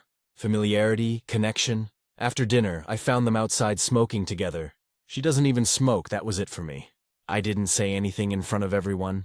But when we got home, I told her I couldn't do it anymore. She cried, begged me not to end it, said she'd made a mistake, that she didn't mean for any of it to happen. I believe that part, because I don't think she ever meant to fall into it. But intention doesn't erase the damage. We separated a few weeks later. It wasn't explosive, just quiet, sad, inevitable. She moved in with her sister. I stayed in the house. It's been almost a year now. I still see Ethan sometimes at family stuff. We don't speak. He's got that look people get when they know they've burned a bridge they'll never rebuild. My family knows what happened, and they've basically frozen him out. Claire and I finalized the divorce last month. She texted me once after, said she's been going to therapy and that she wishes me peace. I didn't reply, not because I hate her, but because there's nothing left to say. Sometimes I wonder what would have happened if I'd noticed sooner, or if I'd been a better husband, or if she'd drawn her boundaries more clearly. But I've stopped torturing myself with the what-ifs. Now, I'm just trying to move forward. I got a dog, started running again, even reconnected with some old friends. It's weirdly freeing. Learning to live alone after years of being someone's person. The hardest part isn't the betrayal itself. It's realizing how quietly something can die while you're still standing in the same room. And even though she never physically cheated, I think the emotional part cuts deeper. Because once your heart goes somewhere else, it doesn't really come back. Update, when the past came back around, it's been about 8 months since the divorce was finalized, and I thought I'd finally reached the point where I could say I'd moved on. I had a rhythm again. Work, gym, walks with my dog, quiet weekends. My house stopped feeling like an empty echo of my marriage and started feeling like mine again. But life has a way of pulling you back into the things you think you've already closed the door on. It started with a text from my mom one Sunday morning. She said she was hosting a family dinner the next weekend for my dad's birthday and asked if I'd come. Normally, I'd say yes without hesitation. But then she added, "Ethan will probably be there. Just a heads up." My stomach turned. I hadn't seen him since Thanksgiving last year. The last time I saw Claire too. I almost said no, but my dad's getting older, and I didn't want to make it about me. So I said I'd come, told myself I could handle it. The day of the dinner, I showed up early. My mom was already in full hosting mode, moving between the kitchen and dining room, barking gentle orders at everyone. I brought a bottle of wine and tried to act normal. Ethan showed up about half an hour later. I was standing in the backyard when he walked out onto the patio. He looked different, thinner, quieter. He saw me, froze for a second, then gave this awkward half-smile. "Hey man," I just nodded. There was a long pause. Neither of us really knew what to do with the air between us. Eventually, he said, "Can we talk?" I almost said no. Every part of me wanted to just walk back inside and pretend he wasn't there. But some part of me needed to hear what he had to say. So I shrugged and said, "Make it quick." He took a deep breath, rubbed his face and said, "I'm sorry. For everything." He looked genuinely wrecked when he said it. No excuses, no justifications, just that. I didn't respond right away, he went on. I never meant for it to go that far. I was in a bad place after my divorce, and she listened. That's not an excuse. I should have stopped it. I knew what I was doing was wrong. I looked at him for a long time before I said anything. "You didn't just screw up, Ethan. You took advantage of trust. You knew what she was to me." He nodded, eyes down. "I know, and I think about it every day. I lost you. I lost most of the family, and honestly, I deserve that." For the first time in a long while, I believed him. He didn't look like someone who was trying to smooth things over. He looked like someone carrying a weight that hadn't left his shoulders in a year. I told him, "I'm not gonna hate you forever, but I'm not ready to forgive you either." He nodded again. "That's fair." Then he said something that threw me off completely. "I haven't talked to her since last year. I think she moved away." That surprised me. I hadn't heard from Claire in almost as long, and I hadn't asked anyone about her. I didn't want updates. But hearing she'd left the state made me feel this strange mix of relief and sadness, like closing a chapter for real. We went back inside after that, didn't talk much, but the tension had eased. It wasn't forgiveness exactly, it was something quieter. Acceptance, maybe? The real curveball came 2 weeks later. I was at a coffee shop near my office, waiting for my drink, when I heard someone behind me say my name. I turned around, and there she was, Claire. She looked shocked to see me, like she hadn't planned for this moment either. Her hair was shorter, darker, and she looked tired in a way that wasn't just physical. She gave a small, awkward smile. Hey, I didn't know what to say. It felt like seeing a ghost. She told me she'd moved back into town temporarily. Her sister was sick, and she was helping out. We stood there making small talk for a few minutes. "How are you? How's work?" That kind of thing. It was surreal. Like pretending we were two people who hadn't been torn apart by something that once defined us. Then she said quietly, "I heard you saw Ethan." I nodded. "Yeah, he apologized." She looked down. "He reached out to me too, a while back." I didn't respond. We stood there in silence for a moment. Then she said something that stuck with me. "I know I broke something that can't be fixed, but I wanted you to know. I never stopped feeling guilty. I think about it every day." Her voice cracked a little when she said it. I didn't know how to respond. Part of me wanted to say something comforting. Part of me wanted to tell her it didn't matter anymore. But what actually came out was simple. "I hope you forgive yourself one day." She nodded. Eyes shiny. "You're still kind," she said softly. "You always were." We said goodbye. And that was it. She walked out, and I haven't seen her since. I sat in my car for a while afterward, just processing. It didn't feel like closure in a dramatic movie sense. No big speeches. No rekindled anything. Just two people finally standing on opposite sides of the same wreckage, acknowledging it for what it was. Since then, I've felt lighter. I didn't realize how much of that story I'd been carrying around, waiting for some invisible permission to let go. Seeing both of them again, Ethan with his quiet guilt, Claire with her tired regret, it reminded me that holding on to anger doesn't heal anything. It just keeps you stuck in the same moment. Now, when I think about that whole mess, it doesn't sting like it used to. It's more like a scar, something that'll always be there, but no longer hurts when I touch it. I've started dating again, slowly. Nothing serious yet, but it feels good to be open to the idea of something new.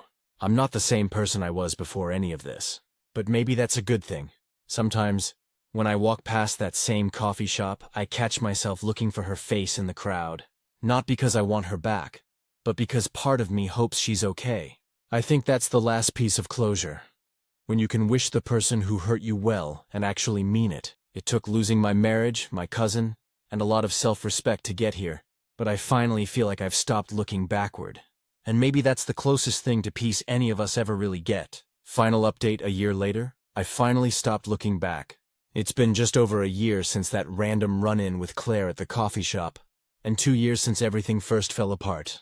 If you told me back then that I'd be in a completely different place, emotionally, physically, even mentally, I would have laughed in your face. But life kept moving, even when I didn't feel ready for it. And somehow I caught up. After that last time seeing her, something in me clicked. It was like the chapter finally closed for good. I didn't feel the need to check her social media anymore. Didn't replay old memories. Didn't lie awake thinking about what I could have done differently. I'd already lived that part of my life to exhaustion. The months that followed were quiet, but in the best way. I started spending more time outdoors, picked up running again, and got into hiking on weekends. My dog, Tucker, became my best excuse to get out of the house. Funny enough, people are a lot friendlier when you've got a golden retriever leading the way. One morning at the park, Tucker ran off to greet another dog, a scruffy shepherd mix, and that's how I met Natalie. She was sitting on a bench with a coffee, laughing as her dog and mine tangled their leashes. We got to talking, just casual stuff at first. Dogs, work, weekend plans. It was easy, natural, no expectations. I didn't feel that anxious rush or the urge to prove anything. Just two people who enjoyed the same quiet mornings. We started meeting up for walks, then coffee after. then dinner. Then one day I realized I was looking forward to seeing her more than I'd looked forward to anything in a long time. I didn't tell her about Claire right away. I didn't want my past to shadow something that felt genuinely new. But as things got more serious, I figured she deserved to know, so one night, over dinner, I told her everything. The emotional affair, the divorce, the family mess. She didn't flinch, she just listened, really listened, and said, "That must have been really lonely."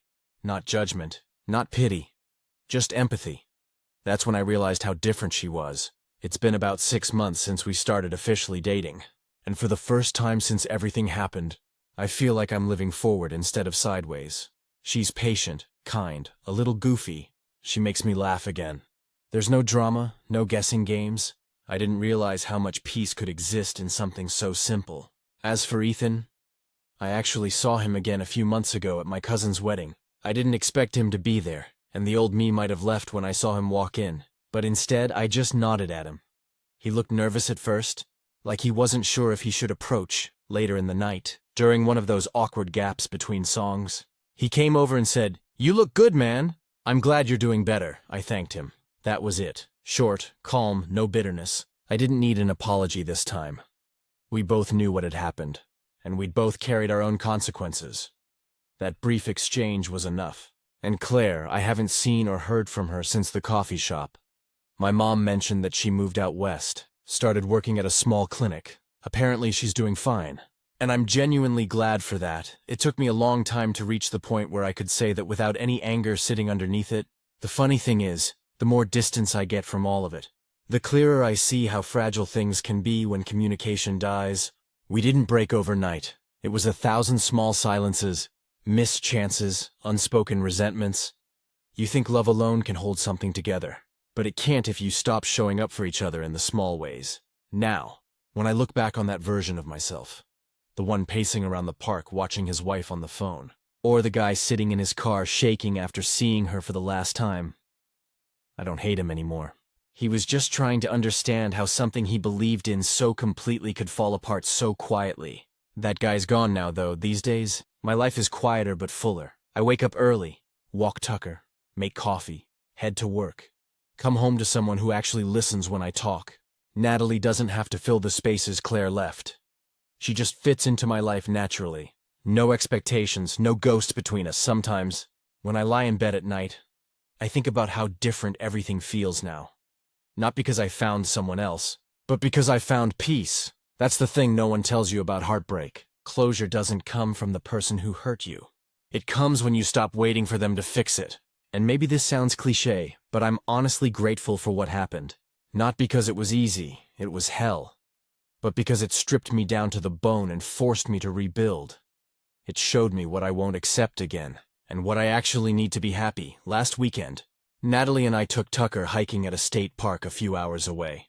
On the drive back, the sun was setting, and she had her feet up on the dashboard, singing along to some old Tom Petty song. For a second, I just looked at her, the light hitting her face, Tucker asleep in the back seat, and I thought, this is what peace feels like? Not fireworks, not grand gestures, just quiet, steady contentment. I don't think about the betrayal much anymore. It's like an old scar. You remember how it got there, but it doesn't ache when the weather changes. And if there's one thing I've learned through all this, it's that love isn't about who makes your heart race. It's about who makes it rest. Stories number 6. My cousin's wedding turned into a disaster. Because people thought I was rude. I never realized how fast a family can turn on you until this past weekend, when I apparently became the mean, surly cousin at what was supposed to be a joyful wedding. The whole mess started months ago when my cousin Haley sent out her wedding invitations. She's a year younger than me, and we grew up pretty close. Sleepovers, shared holidays, all that. When she got engaged to Matt, everyone in the family was thrilled. I wasn't in the bridal party, which was fine. I'm not super into weddings, and she had a big group of girlfriends from college who'd been planning her Pinterest perfect day for years. Still, I was excited for her. I sent a nice RSVP, bought something off the registry early, and took a day off work to attend. The venue was one of those rustic barns that cost way too much money, but look magical in photos. I flew from Chicago to Nashville, rented a car, and checked into a cheap motel about 20 minutes from the venue. The trouble started the night before the wedding at the rehearsal dinner. It was being held at a barbecue restaurant, and I arrived right on time. I didn't know most of Haley's friends, but I recognized her parents. My Aunt Joan and Uncle Gary and a few cousins. I went around saying hi, trying to be polite. But everyone seemed distracted, stressed, whispering, checking their phones when I reached Haley. She barely looked up from her plate. "Oh, hey, you made it," she said flatly. "Yeah," I said, forcing a smile. "How are you holding up? Big day tomorrow." She gave me this tight little laugh. "We're good. Just trying to get through it." Then she turned to talk to one of her bridesmaids, Nicole, leaving me standing there like an idiot. I brushed it off. Wedding stress, right? I grabbed a plate of food and found a seat at the end of a long table. No one sat next to me for a while, until finally my cousin Dylan plopped down with a beer and said, "Man, this thing is chaos."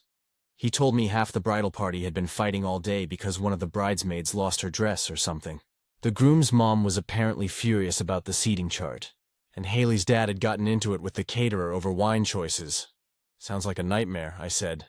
"You have no idea," he muttered. We ate, chatted, and then I headed back to my motel early. I figured I'd get some sleep before the long day ahead, the next morning. I arrived at the venue around 3 p.m., dressed in a simple navy dress and flats. It was brutally hot. One of those Tennessee days where the humidity feels like soup. The ceremony was supposed to start at 4, but by 4:30 we were still waiting. Apparently one of the groomsmen had lost his tie, and the DJ's soundboard wasn't working. People were already fanning themselves and murmuring. When the wedding finally started, it was fine, pretty, emotional, but honestly kind of long. At one point, Haley stumbled over her vows and laughed nervously. Everyone laughed with her, but I saw her jaw tighten like she wanted to scream. After the ceremony, there was a cocktail hour outside under a tent. I went to grab a drink, but the bartender said they were out of iced tea and only had wine or beer. I don't really drink, never have, personal choice. So I just grabbed some water and stood off to the side watching people mingle. That's when Haley's mom, Joan, came over. She was flushed and looked stressed out. "Alexis," she said, "that's me. Could you help us get some of the reception decorations moved inside?" "The forecast says it might rain later," I agreed, of course. I spent the next 20 minutes carrying centerpieces and candles from one end of the barn to another, while everyone else drank and chatted. When I finished, my dress was sticking to my back from sweat. I tried to grab a seat near one of the fans, but a group of bridesmaids swooped in and filled the table. I ended up sitting at the far corner near the caterer's station with a couple of older relatives I barely knew. Dinner started late, and by then I was starving. The food was buffet style: pulled pork, mac and cheese, cornbread. I loaded up my plate and tried to make small talk with the people at my table, mostly polite conversation about work and travel. Halfway through, Haley and Matt came by to greet everyone. When they reached our table, I stood and gave her a hug, saying, "Everything looks beautiful. You must be exhausted." She smiled, but it didn't reach her eyes. "Yeah, it's been a day." Then she looked at my untouched wine glass and said loudly, "You're not drinking? Again?" A few people chuckled awkwardly. I said, "No, I'm good with water." "You know me." She tilted her head and said, "Right, still doing that sober by choice thing." The tone stung. It felt mocking. I just smiled tightly and said, "Still doing that, yeah." They moved on, but I could feel eyes on me. One of the older relatives murmured, "Well, that was unnecessary," and I nodded. The rest of the evening only went downhill. When the dancing started, I hung near the edge of the dance floor. I'm not a big dancer, but I clapped and cheered, trying to be supportive, every so often. Haley's bridesmaids would come over, slightly drunk, and try to drag me in. I laughed it off a couple of times, but eventually I said, "No thanks. I'm good." Apparently that was my big crime. About an hour later, I went to use the bathroom and overheard two of the bridesmaids talking near the door. One said, "What's her problem?" "She's been sulking all night," the other replied. Haley said Alexis has always been jealous. Figures she'd be all moody on her big day. I froze. I wanted to storm out and say something, but I didn't. I just stood there, cheeks burning, heart racing. I waited until they left, then went into the stall and sat there trying to calm down. When I came out, I ran into Joan again. She looked frazzled and said, "Can you do me a favor? Can you run to the car and grab the emergency candles?" Powers flickering, I nodded and went out to the parking lot. The air was thick with thunder. I found the candles in the trunk, brought them back inside, and handed them off to one of the staff. By then, I'd had enough. Between the heat, the gossip, and feeling invisible all night, I just wanted to leave. I found Haley talking to a group near the bar, and waited for a pause. "Hey," I said quietly, "I'm going to head out. It's been a long day, she turned, blinking. You're leaving already? We haven't even cut the cake. I know, I'm sorry. I'm just really tired. She looked at me like I'd spit in her drink. Wow, okay. I guess some people can't even fake being happy for me for one night. I swear. I just stood there in shock. Everyone nearby went silent. Matt looked uncomfortable, muttering, Haley, but she ignored him. I said, That's not fair. I've been here all day helping out. She cut me off. No, it's fine. Go. I wouldn't want to ruin your fun night of not drinking and frowning. That's when I realized nothing I said would matter. I turned and left. As I walked to my car, the first drops of rain started falling.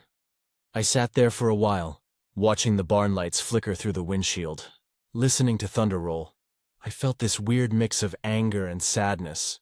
Anger that I'd been treated like an inconvenience at my own cousin's wedding, and sadness that the person I grew up with now saw me as some kind of bitter outsider. I drove back to my motel and cried in the parking lot like an idiot. Then I called Dylan, who had stayed behind. He picked up, sounding tired. Hey, what's up? I said. I left. Haley basically told me I ruined her wedding by existing. He sighed. Yeah, I figured something went down. She's been snapping at everyone. Her mom's crying, the caterer packed up early, and half the guests already left because of the storm. I blinked. Wait, really? Yeah, power went out right after you left. Total chaos. I didn't know whether to laugh or feel bad. The next morning, I texted Haley congratulations and told her I hoped everything turned out okay despite the weather. She didn't reply. 2 days later, I saw a Facebook post from her, a long caption about how some people can't handle other people's happiness and how she was done with negative energy. The comments were full of supportive emojis. I didn't comment. I just deleted her from my feed. Now it's been about a week, and apparently word has spread through the family that I stormed out and was rude to the bride. My Aunt Joan texted me yesterday saying she didn't expect me to act like that. I tried explaining, but she left me on red. Dylan told me to ignore it. That people saw how stressed Haley was, and that I was the least of the problems that night. But still, I can't shake the humiliation. It's wild how fast a narrative can twist when emotions are high. I didn't yell, didn't argue, didn't cause a scene. I just left quietly.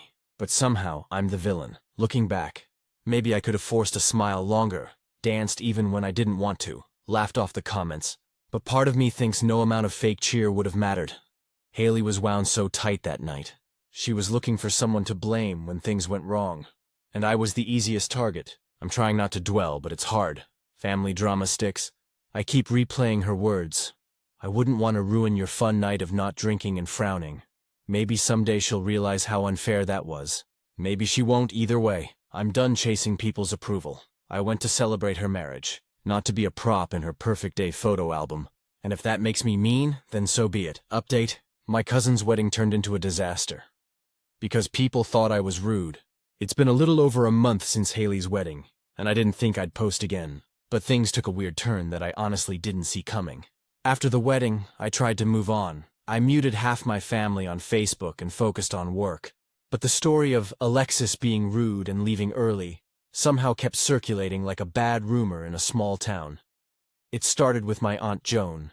She called my mom a week after the wedding and said she was disappointed in me for ruining Haley's mood. My mom, bless her, immediately defended me and said, Joan, she helped set up the decorations, didn't drink, didn't cause any drama, Joan apparently replied. Well, maybe not directly, but her attitude was off. Haley said she was cold all night. Cold. That word really stuck with me. My mom told me about the call, and I just laughed at first. Off? What was I supposed to do, start doing cartwheels on the dance floor? But then more people started chiming in. My Uncle Todd texted me something like, heard there was tension at the wedding. Everything okay between you and Haley? I kept it short and polite. We're fine, just a misunderstanding, except we weren't. About 2 weeks later, I got a long message from Haley.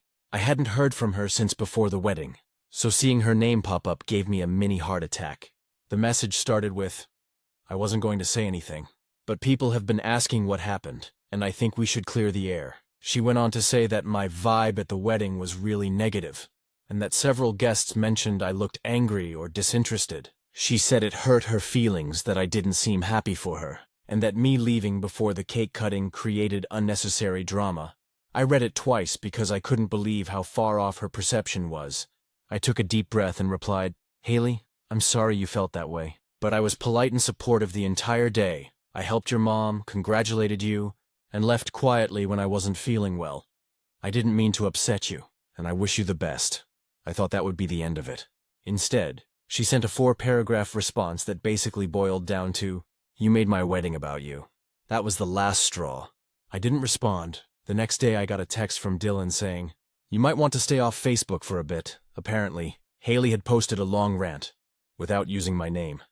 But everyone in the family knew who it was about. It was one of those, "I just want to say thank you to everyone who was supportive on my wedding day. It's sad when certain people can't be happy for others and bring negativity into beautiful moments," kind of posts. It had over 60 comments. Half were just "ignore the haters" and "you looked gorgeous, babe." But a few relatives chimed in saying things like, "Some people never grow up," and "toxic energy always finds a way in." My mom wanted to call her out publicly. I told her not to. It would only make things worse. But then something unexpected happened. Dylan spoke up. He commented directly under the post. Just to clear things up, the negativity was exaggerated. The power went out, people were arguing, and Haley was stressed. Alexis didn't do anything wrong. She helped more than most people that night. It was a mic drop moment. The comment got a bunch of replies, some defensive, "That's not what Haley said," and some supportive, "Thank you for saying this." A few hours later, Haley deleted the entire post. I texted Dylan thanking him. He said, "Someone had to say it. The whole thing's gotten ridiculous." After that, I figured things would die down, but this family doesn't let go easily. 2 weekends ago, we had a family barbecue at my parents' house. I almost didn't go, but my mom convinced me. "It'll be fine," she said. "Joan probably won't even bring it up." She did. Within 10 minutes, as soon as I arrived, Joan came up to me holding a glass of wine and said, "Alexis, can we talk for a minute?" I followed her to the side yard. Already bracing myself, she started with, "I think there's been a lot of miscommunication," and then launched into a speech about how Haley was deeply hurt by my tone, and how even if I didn't mean anything by it, my energy affected the mood. I said as calmly as I could, "Joan, I can't control how other people perceive me. I was kind, I helped, and I left quietly. I can't take responsibility for how someone else decided to interpret that." She frowned. "You sound defensive." I almost laughed. "I sound tired." Joan, she didn't know what to say after that. Later that night, I was sitting by the fire pit with Dylan and his girlfriend Kara, trying to enjoy my burger when Haley herself showed up. Apparently she'd decided to make peace. She walked over, all smiles, and said, "Hey, can we start over? I don't want bad blood." It caught me off guard. I said, "Of course I don't either." We hugged, but it was one of those stiff surface-level hugs. Then she said, "I just hope in the future you can be a little more aware of how you come across. People pick up on energy, you know." That sentence almost made me lose it, but I kept my composure and said, "Haley, I think we just see things differently. I wish you and Matt the best." "Really?" She smiled that pageant smile and said, "Thanks. I appreciate that." Then she turned and walked away to talk to someone else. When she left, Dylan muttered, "She's unbelievable." Kara nodded. "She's obsessed with being the main character." I just sighed. The next morning, I woke up to a text from Haley. "Glad we talked last night. Let's move forward and focus on positive energy." I didn't reply. Since then, the family group chat has been quiet. Joan's still a little frosty, but Todd reached out to apologize for believing the wrong version of events. Even my mom said Joan privately admitted Haley had been too sensitive.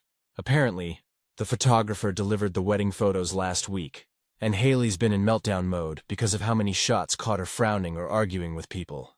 Dylan said she even texted him complaining that the energy that night was off, which made me laugh because maybe the energy was off because she was screaming at the caterer. At this point, I'm done trying to fix anything. I told my mom I'll go to family events if Haley's not there, but I'm not putting myself in that position again. It's weird. You grow up thinking family automatically has your back, but moments like this show how quickly people rewrite reality to protect their image. The part that still bugs me isn't even what she said about me. It's that she's probably telling herself she took the high road by forgiving me for something I never did. But honestly, let her. I'm at peace with how I acted that night. I didn't yell, I didn't gossip, I didn't ruin anything. I was just there, trying to celebrate, and that somehow became a crime. So yeah, if being calm, sober, and quietly helping behind the scenes makes me surly. Then I guess that's my brand now. The funny thing is, a few of Haley's bridesmaids have since followed me on Instagram. One even messaged me saying, "I feel like we judged you wrong that night. It was chaos." That message meant more than I expected. I guess the truth always leaks out eventually, even if it takes time, and as far as I'm concerned, the next time Haley gets dramatic, I'll be sipping my iced tea from a safe distance. Nowhere near the barn. Final update, my cousin's wedding turned into a disaster because people thought I was rude. It's been almost 8 months since Haley's wedding, and honestly, I didn't plan to ever post about it again. But things came full circle in a way that's too ironic not to share. After that last family barbecue, I thought the whole Alexis was rude at the wedding narrative had finally died down. For a while it did. The holidays came and went, and I didn't see Haley or most of that side of the family. My mom still talked to Joan sometimes, but they mostly kept it surface level. I figured everyone had moved on. Then, in early March, I got a text from Dylan that simply said, "You're gonna laugh at this." He sent me a screenshot from Facebook. Haley had made her account private, but he's still friends with her. The post read, "When you realize marriage isn't all sunshine and Pinterest boards, sometimes people show their true colors after the party's over, but you live. You learn." No names, of course. But it didn't take long for people to notice. The comments were a mix of "Stay strong, girl," and "DM me, you okay?" Dylan filled me in privately, apparently. Haley and Matt were already separated. 3 months after the wedding, according to him, the cracks started showing right after the honeymoon. They'd gone to Mexico, and she came back furious because he wasn't romantic enough and didn't post enough couple photos. Then there were money problems, arguments about his job, and a big fight over him talking to an ex-coworker. By February, they were living apart. I don't take joy in anyone's relationship falling apart, but I'd be lying if I said there wasn't a moment of poetic justice in there. This was the same person who had made me the villain of her wedding story, painting herself as the glowing bride surrounded by negative energy. Turns out the real negativity was right there in her marriage. Still, I didn't say anything publicly. I didn't even tell my mom until she asked if I'd heard about Haley's situation. Word travels fast in this family. My mom said Joan was beside herself because Haley had moved back into their house. Apparently she's been bouncing between crying about the divorce and planning a soft rebrand as a lifestyle influencer. I swear I couldn't make this stuff up. A few weeks later, Joan invited the whole family to an early Easter dinner. I almost declined, but my mom asked me to go, just to keep the peace. I showed up, fully prepared for awkwardness, but it was strangely calm. Joan was polite, maybe even embarrassed. Haley was there, looking different, softer, quieter. Her hair was darker, and she wasn't wearing her ring. She greeted me with a half smile. "Hey, Alexis," I said.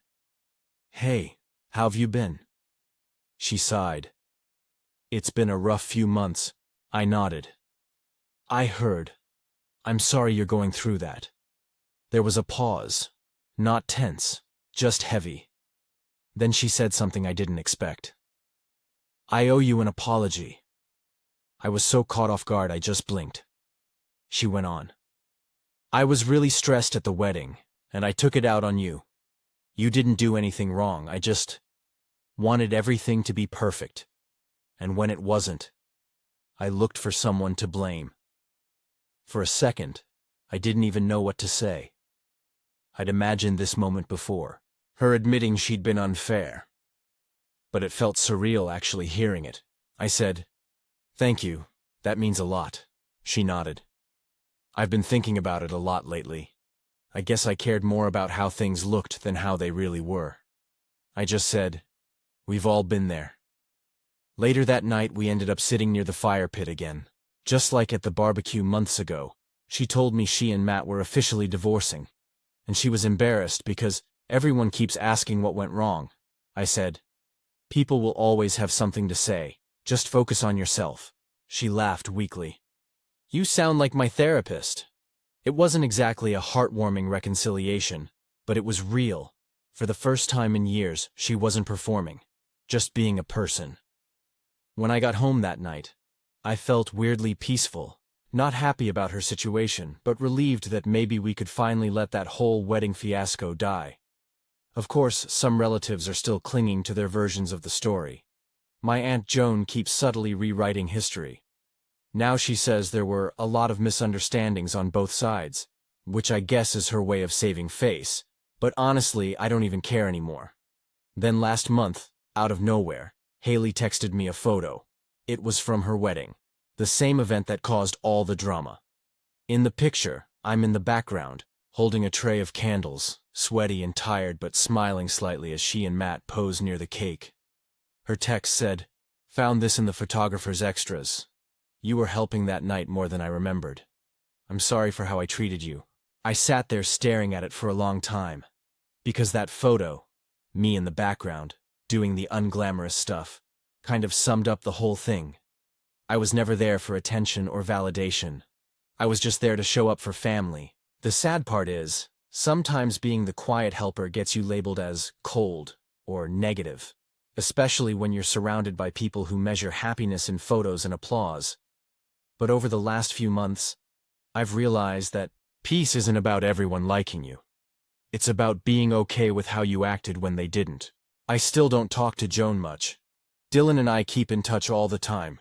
He actually visited me in Chicago a few weeks ago, and we laughed about how that wedding feels like a fever dream now. Kara came too. They're engaged, by the way, and they said they're having a small courthouse ceremony, I told them. Smartest choice you could make. Haley and I are fine. Not close. Not enemies. Just two people who share blood and a weird, messy history. She's working at a local salon now and posting motivational quotes like growth through pain every few days. And me? I'm good. Genuinely. I got promoted at work, started therapy myself, and even started dating someone, a guy named Evan, who actually listens when I talk and doesn't think quiet equals unfriendly. Sometimes, when family comes up, I still feel a flicker of frustration, thinking about how easily people believe the worst version of me. But then, I remember how things ended. The apology, the truth slowly revealing itself. The fact that I didn't have to fight or shout to be vindicated. Time did it for me, it's funny. The girl who was called negative energy ended up being the calmest person in the room when everything else fell apart, and that's the kind of poetic justice I can live with. Stories number 7. My sister told me I was cruel for saying she gets pregnant too much. I honestly never thought I'd be the kind of person to say something that would make my own sister cry. But here we are. The whole thing blew up 2 weeks ago, and I still can't decide if I was being cruel or just brutally honest. For context, I'm 29 and my sister Hannah is 33. She's married to a guy named Eric. They've got 3 kids under 6, Liam, 5, Zoe, 3, and their newest, Ava, who's barely 8 months old. Hannah has always been a bit of a free spirit, the kind of person who lives by everything happens for a reason. I love her. I really do. But that phrase drives me insane sometimes, because it's her answer to everything, especially when it comes to her pregnancies. She got pregnant the first time barely 6 months after getting engaged. Then again when Liam was just a year old. Then again when Zoe was still in diapers.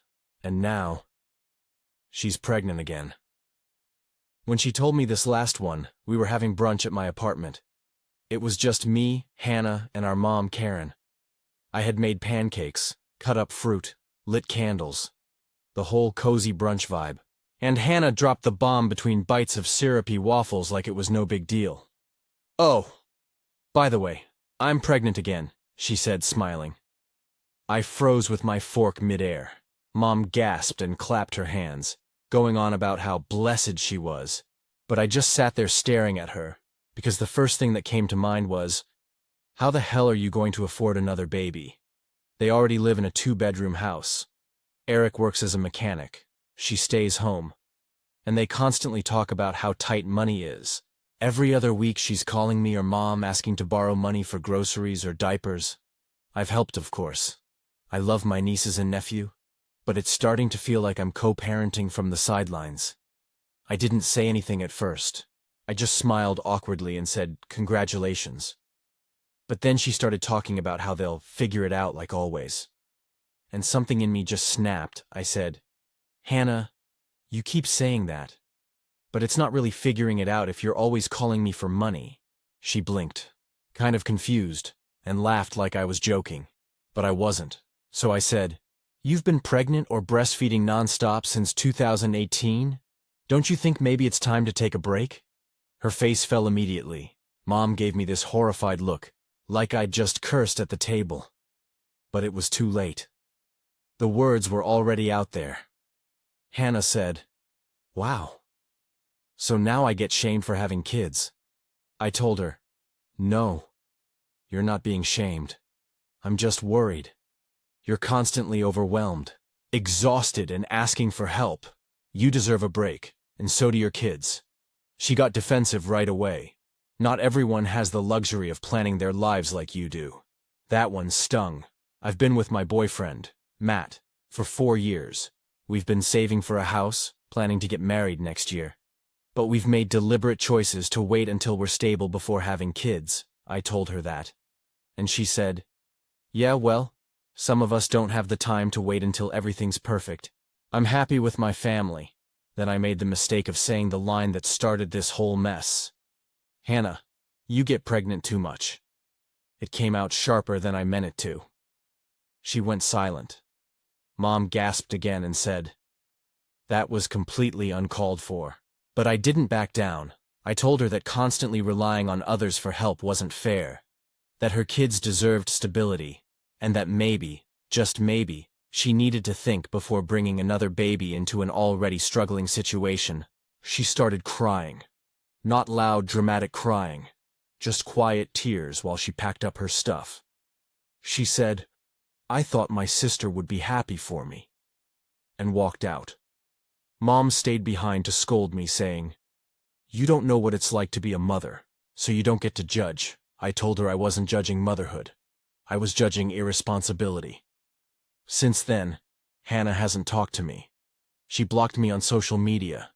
Eric sent me a text saying I humiliated his wife, and that they won't be coming to Thanksgiving. Mom is still furious with me and keeps saying, "You owe your sister an apology." But I don't know if I do, because here's the thing. Hannah's kids are wonderful, but she's drowning. Every time I visit, the house is chaos. Dishes piled up, toys everywhere, kids screaming, her hair unwashed, and she's just tired. She vents to me constantly about how hard it is, how she never gets time for herself, how Eric doesn't help enough, how she can't afford daycare, so why keep adding more? I don't say that to be cruel. I say it because I love her, because I see her. And it kills me that she doesn't see how burned out she is.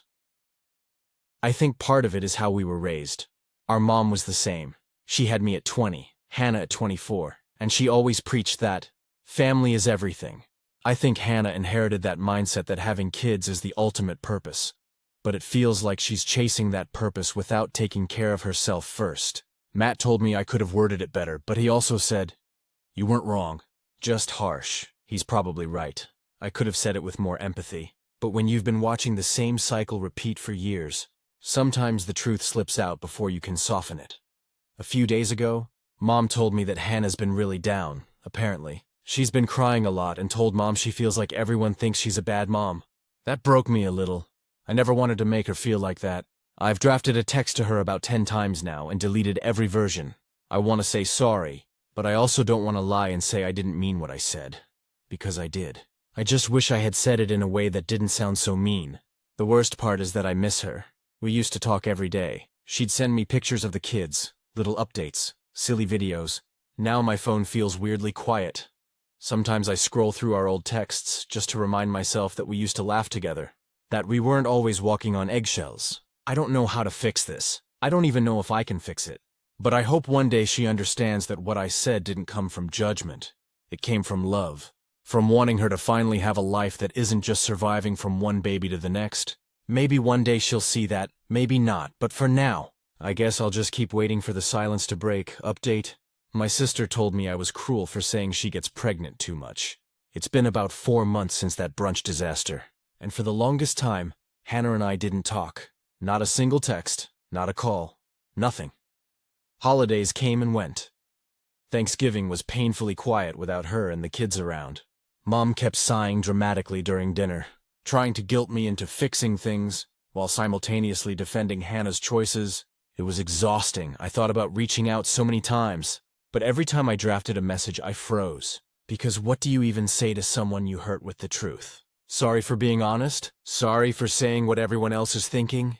None of it felt right. Then out of nowhere, she texted me last month. It was short. Hey, I wanted to talk when you have time. I stared at it for 10 minutes before I even replied. My stomach dropped, but I wrote back, of course, whenever you're ready. We ended up meeting at this little park near her house, the one with the duck pond we used to visit as kids. She showed up looking tired, like bone-deep tired. She had Ava in the stroller and Zoe holding her hand, and she waved at me like we were strangers. The first few minutes were awkward. Just small talk about the kids, work, the weather, all the stuff you say when you're avoiding the real conversation. Finally, after a long silence, she said, "You really hurt me that day," I told her. "I know, and I'm sorry for how I said it." She looked at me for a long time before saying, "You made me feel like a bad mom." That hit hard. I told her I never meant it that way, that I know she loves her kids, and I think she's strong for handling as much as she does. But I admitted I was scared for her, because she looked like she was falling apart and didn't even realize it. She started crying then. Not loud, just quiet tears as she stared at the pond. She said, "I know I'm overwhelmed. I'm drowning most days. But hearing my own sister tell me I get pregnant too much made me feel like a joke. And honestly, hearing that made me tear up too." I told her I said it wrong. But I didn't say it to be cruel. I said it because I love her. I told her I wanted her to have a chance to breathe, to rest, to enjoy her kids instead of just surviving them. She nodded, wiping her eyes. "I know, and you're not wrong. I've just been scared to admit it." Then she told me something I didn't expect at all. Apparently, after our fight, she and Eric had a huge argument. He'd overheard some of what I said and got defensive too. But it stuck with him. A couple weeks later, he sat her down and said, "We can't keep doing this." They'd both been feeling the strain, financially, emotionally, everything, so they finally decided that after this baby, they're done. Eric got a vasectomy scheduled for next month. When she told me that, I just sat there speechless. Not because I was happy or smug, but because I could see how heavy that decision was for her. She said, "I felt like if I stopped having babies, I'd lose my purpose, but now, I just want to be happy with the ones I have." That broke me a little. I told her that her worth was never tied to how many kids she had, and that being a good mom isn't about the number, it's about the love and stability she gives them. We hugged after that. A long, real hug. The kind that feels like 1,000 unspoken things being forgiven all at once. Since then, we've been slowly rebuilding. It's not like everything magically went back to normal, but it's better. We text almost every day again. I go over to help sometimes, but now it's because I want to. Not because she needs me to bail her out. There's a difference. Ava is crawling now, and Zoe has apparently entered her princess and glitter phase. Liam's in kindergarten and already reading small books. They're sweet, happy kids. And I finally see Hannah smiling again when she talks about them. Not that forced, everything's fine smile, but a genuine one. The other day she sent me a picture of all three of them on the couch, covered in paint and cookie crumbs, and captioned it, "Still chaos, but it's our chaos." I laughed for a solid minute. Mom eventually got wind that we'd made up, and she nearly cried with relief. She told me she was proud of both of us for acting like adults, which was probably the first time she said that without also giving a lecture. And honestly, I think we all learned something from this mess. Hannah learned that boundaries and self-care don't make her selfish. They make her sane.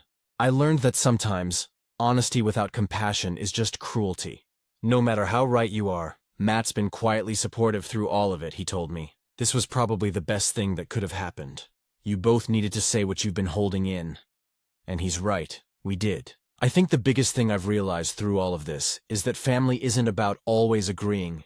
It's about being able to say, "I love you, but you're making a mistake," and still finding your way back to each other afterward. It's not pretty, it's not clean, but it's real, so yeah.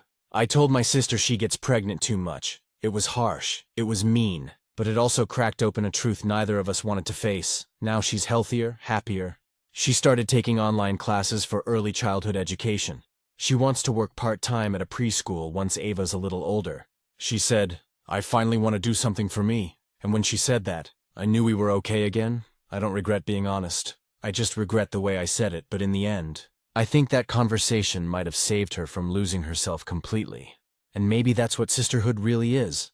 Not always being kind, but being real, and loving each other enough to come back even after the hard truths. Because as much as we fight, as much as we hurt each other, she's still my sister. And I'd go through all of it again if it meant she'd finally find peace. Final update, my sister told me I was cruel for saying she gets pregnant too much. It's been a little over a year since that day at the park when Hannah and I finally sat down to talk. I didn't think I'd be back with another update. But life has this strange way of circling back, giving you perspective you didn't have before.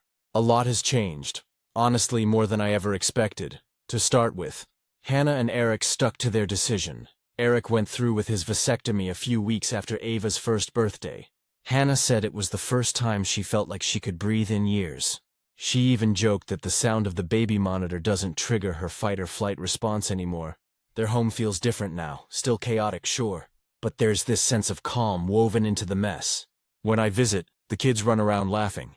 The house smells like something baking, and Hannah, miraculously, doesn't look like she's running on fumes anymore. She's working part-time now at a preschool. It's only 3 days a week, but she loves it. She told me she forgot what it felt like to have adult conversations that didn't revolve around naps and snacks. I can see it in her posture, her voice. She's lighter.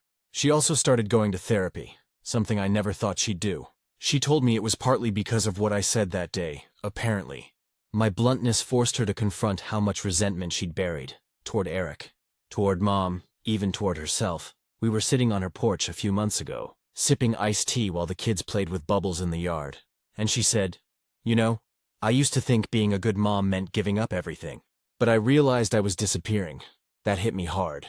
Because that's exactly what I'd seen in her all those years. Someone fading behind diapers and routines and exhaustion." She looked at me and said, "When you told me I get pregnant too much, it felt like a slap. But it was the slap I needed." I laughed and said, "That's the weirdest compliment I've ever gotten." We've come a long way since then. Our relationship now feels stronger than it's ever been.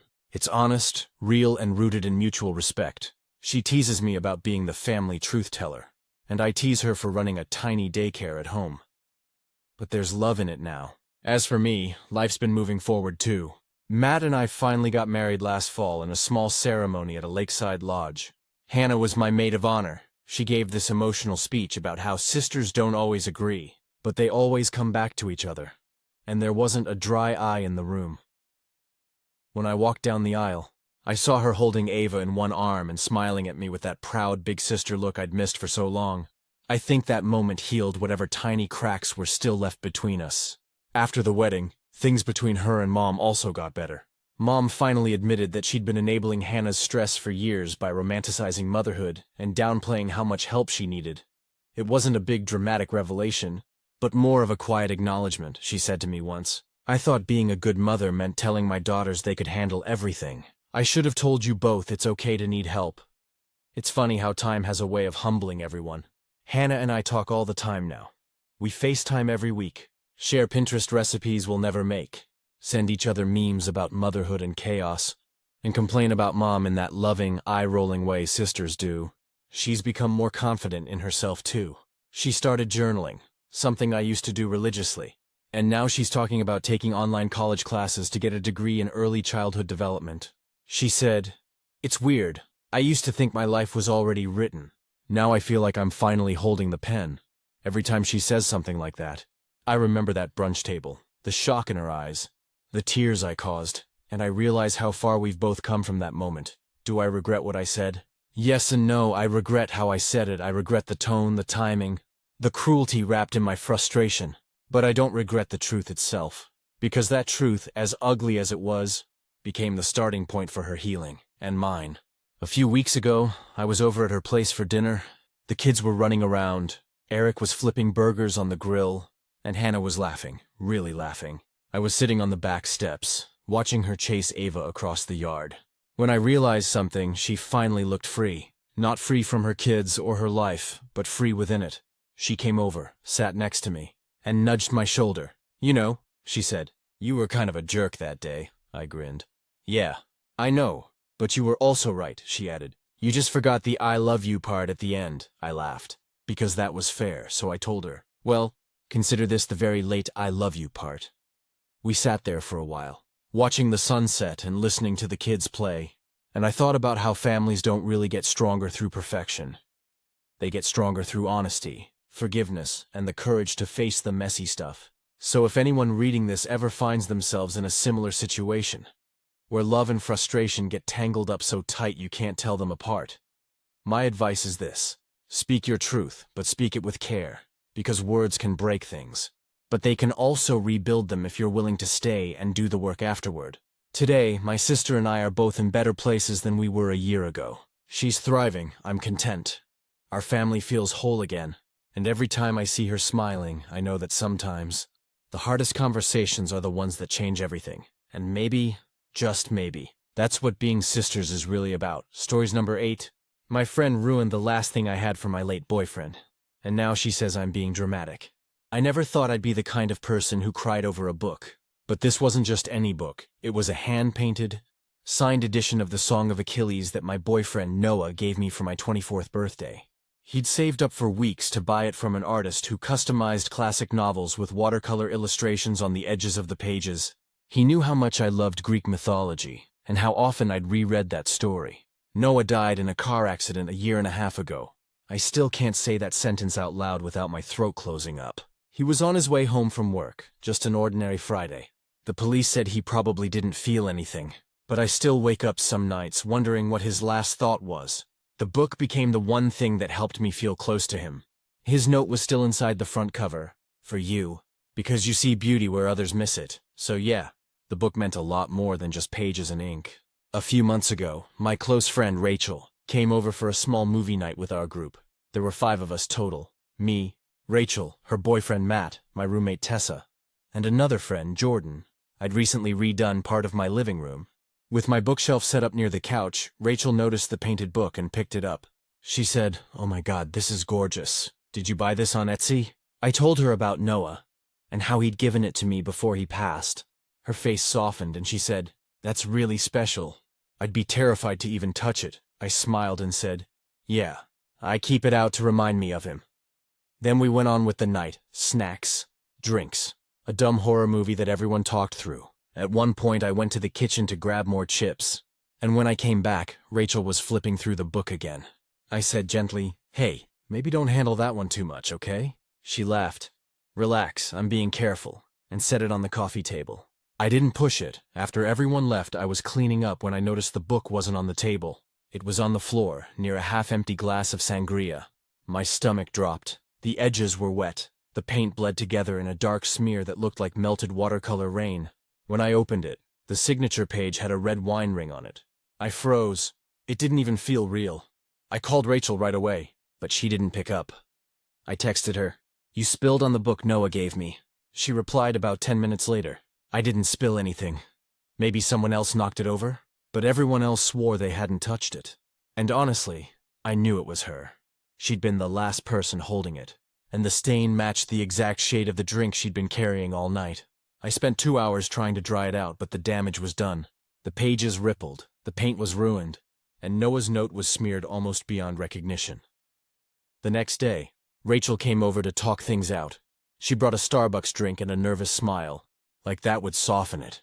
She said, "I'm really sorry your book got messed up. I honestly don't know how it happened," I said. "You were holding it, Rachel. You had the drink. It's not about blaming. It's about you taking responsibility." She sighed and said, "Okay, but it's not like I did it on purpose. What do you want me to do?" I told her I wanted her to replace it. She blinked. "Replace it? You said it was custom made and signed, right? How am I supposed to do that?" I said, "You can't replace that exact one, but you can replace the edition. The artist still sells similar versions. It's $380. She stared at me like I'd lost my mind. "I don't have $400 to spend on a book I didn't even ruin on purpose." I told her that wasn't my problem. If you break something meaningful that belongs to someone, you make it right. She called me unreasonable, said I was being emotionally manipulative for making her feel guilty. We argued for 20 minutes before she finally left, slamming the door. Over the next few days, she started texting mutual friends about it. I only found out because Jordan showed me screenshots. Rachel told everyone I was trying to make her pay for her grief, and that I needed therapy, Not $400. That part stung because she's not entirely wrong. I do need therapy. But that doesn't change what she did. A few of our friends sided with her. They said it was an accident and that demanding hundreds of dollars was vindictive. But others said if the book was that important, Rachel should have known better than to touch it with a drink in her hand. I tried not to spiral, but every time I looked at that ruined book, it was like losing Noah all over again. I know it's just an object, but it was the last thing he gave me. The last physical piece of him that still felt alive in my hands. I eventually messaged Rachel again and said, "You don't have to replace it. I just need you to admit it was your fault." She left me on read. 2 weeks later, I got a Venmo notification from her for $20. The note said, "For the book cleaning or whatever." That was the last straw. I blocked her number. I haven't spoken to her since. Our friend group kind of split after that. Jordan and Tessa stuck by me. Matt stayed with Rachel. It's awkward when we're all invited to the same event, but honestly, I'd rather deal with that than pretend everything's fine. Sometimes I still take the book off the shelf and flip through it carefully. The damage isn't fixable, but I can still make out parts of Noah's handwriting. It's faded and warped, but it's there. And every time I see it, I remember the night he gave it to me, how his hands were shaking when I opened the wrapping paper, how he said, "It's not perfect, but I thought of you when I saw it." I guess he was right. It's not perfect anymore, but maybe it doesn't need to be updated 6 months later. I finally got an answer I didn't expect. It's been about half a year since the whole mess with Rachel and the book, and for a while, I honestly thought that part of my life was just going to fade into something I'd occasionally rant about to new friends who didn't know the story. But grief has a weird way of looping back around, especially when you think you've finally put it to rest. After I blocked Rachel, things in our friend group stayed messy for a while. There were awkward parties, people avoiding inviting us to the same things, and those hushed group chats where you just know you're being talked about. I didn't have the energy to fix any of it. I was still angry. Not just about the book, but about how easily someone could damage something that meant the world to me and then treat it like I'd overreacted. A month or two later, I started seeing a grief counselor, Dr. Lewis, because every time I looked at that ruined book, I felt this mix of rage and heartbreak that didn't feel healthy anymore. I thought therapy would help me move past Noah's death, but we ended up talking more about what the book represented, how it wasn't really about the item itself, but what it symbolized. Dr. Lewis asked me one day, "If Noah could see how much this is still hurting you, what do you think he'd say?" That question wrecked me for a bit, because I knew exactly what he'd say. He'd laugh that small, nervous laugh of his and tell me, "It's just paper, babe. I'm not in the pages." That night, I sat on my living room floor with the damaged copy in my lap, and finally read it again. For the first time since he died, I cried the whole way through. But it wasn't the same kind of crying as before. It wasn't sharp and bitter, it was quiet. It felt like exhaling. Then, 2 months ago, something happened that I didn't expect. I got a small, plain cardboard box in the mail with no return address. Inside was another copy of The Song of Achilles, same edition, same artist, hand-painted, but with a different design.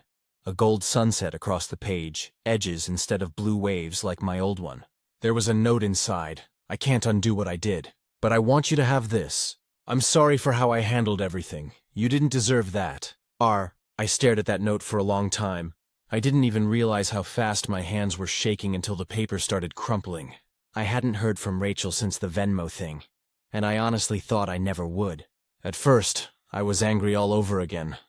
Part of me thought it was too late, that it was just guilt showing up months after the damage was done, but another part of me, the quieter part, felt something else. Relief, maybe. It wasn't the same book. It would never be the same. But it was the first time someone who hurt me actually took accountability without excuses. No half apology, no, "you're being emotional." Just ownership. I didn't message her back. I didn't even know what I'd say. Instead, I put that copy on the shelf next to the ruined one. It felt right. Somehow, like the old one represented everything I lost, and the new one represented everything I learned to live with afterward.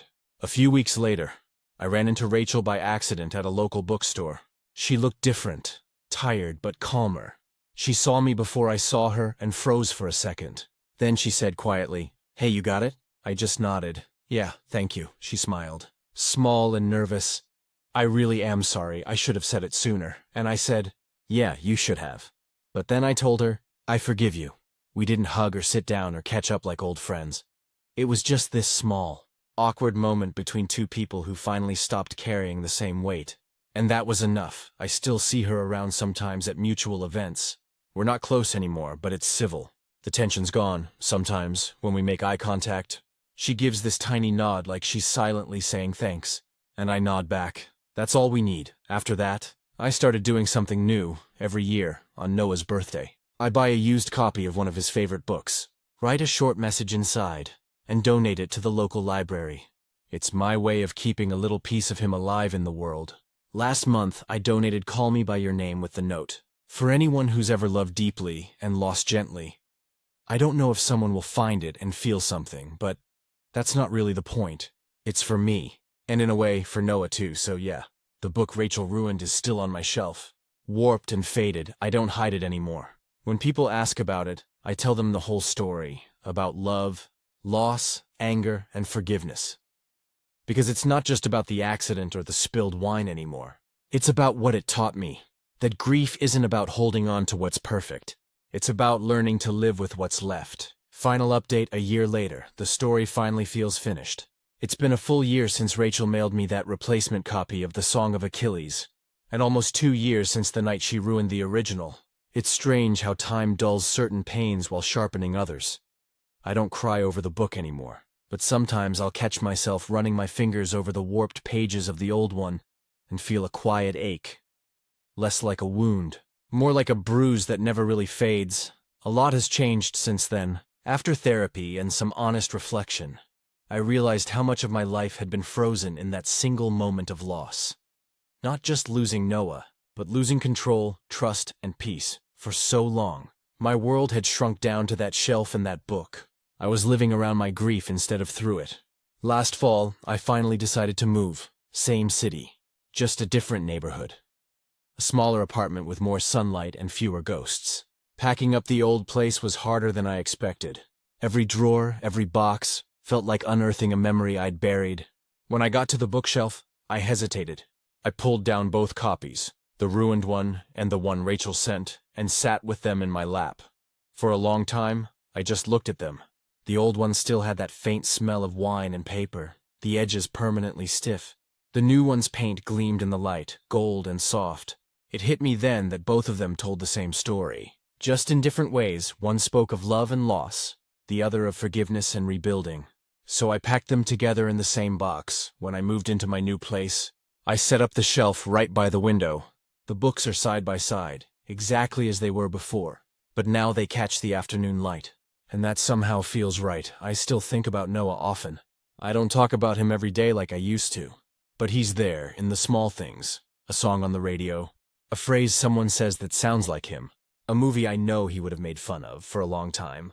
I felt guilty every time those memories didn't make me cry, like forgetting to hurt meant forgetting him. But Dr. Lewis helped me see that love doesn't disappear when the pain fades. It just changes shape. Something unexpected happened a few months ago. Rachel reached out again. I hadn't spoken to her since that quick moment at the bookstore. She texted me, "Hey, I don't want to reopen anything, but I wanted to thank you again. I started therapy because of everything that happened between us. It helped me more than I thought it would." That message hit harder than I expected. Not because I needed her gratitude, but because it showed that maybe something good came out of all that hurt for both of us. I told her I was glad she did that, and that I hoped she was doing well. She said she was. That was it, just a short, simple exchange, but it felt like closing a door softly instead of slamming it. Around the same time, I met someone new, Eli. We met at a friend's small dinner party, one of those low-key nights with too much pasta and cheap wine. He's kind, grounded, patient. I didn't plan to date again. I actually swore off it for a while, but there was something about him that felt easy, familiar, but not in a painful way.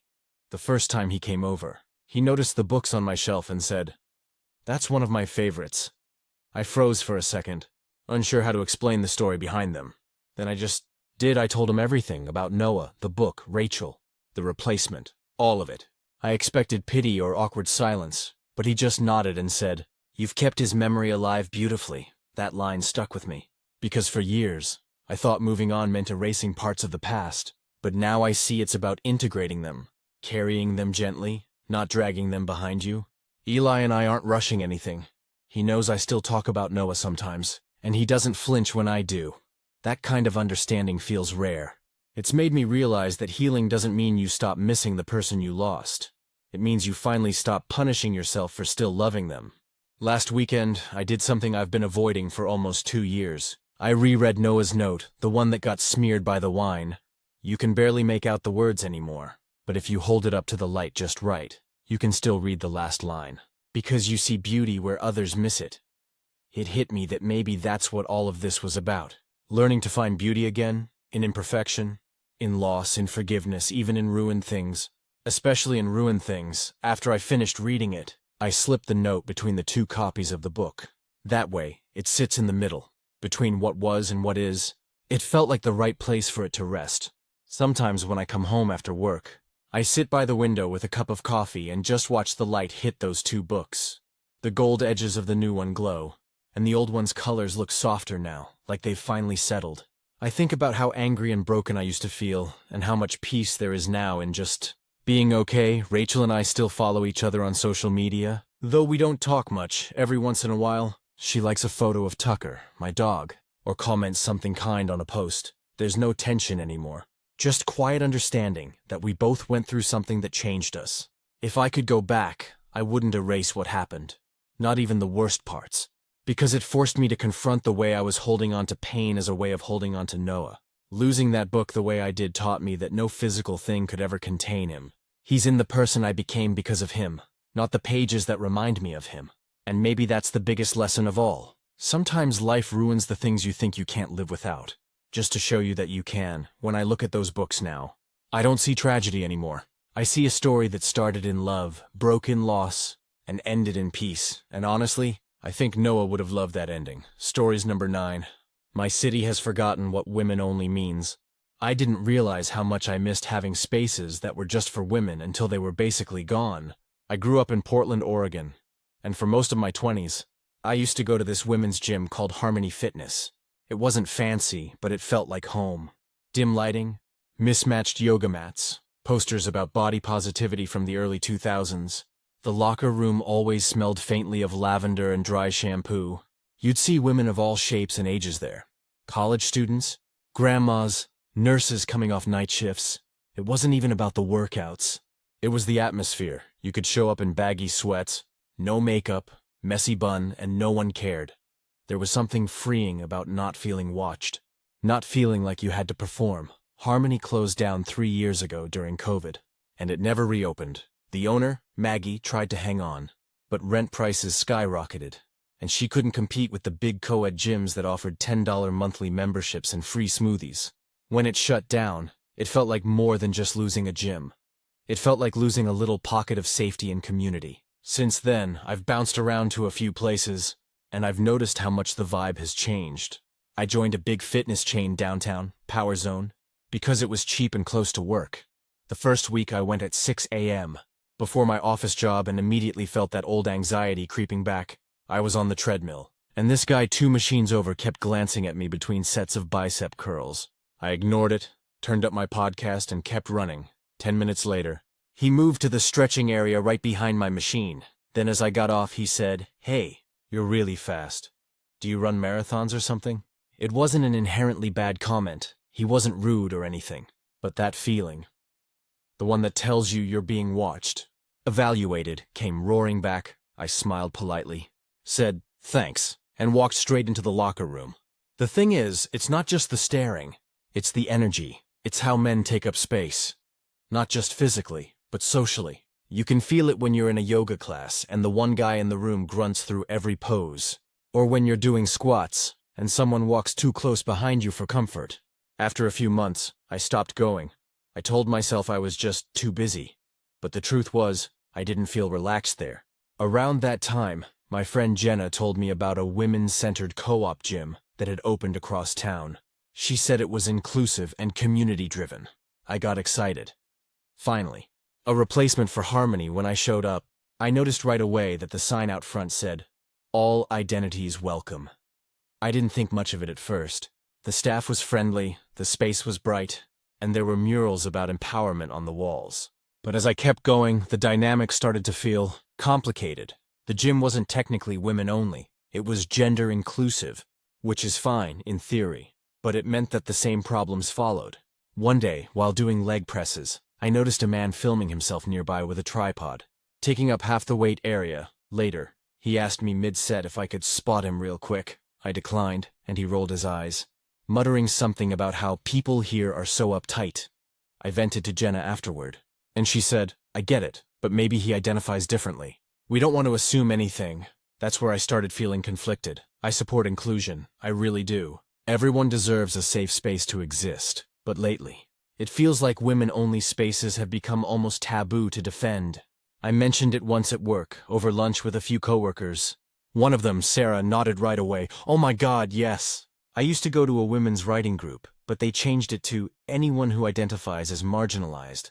And suddenly the whole vibe shifted. I stopped going. Another coworker, Becca, looked uncomfortable. But isn't that kind of exclusionary? She asked. Sarah sighed. Not if the point is to have a space where women can just breathe. That word stuck with me. Breathe.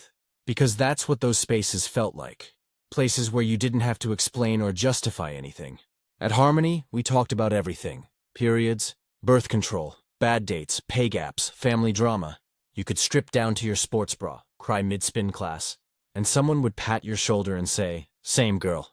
Now, it feels like every women's space has to come with a disclaimer. Every time I see a new group or event, it says open to all genders.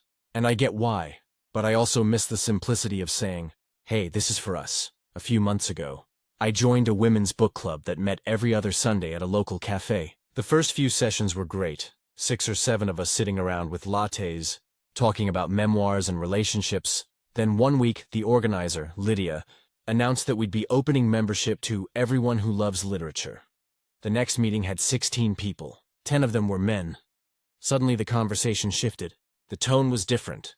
Instead of open discussions, it turned into debates.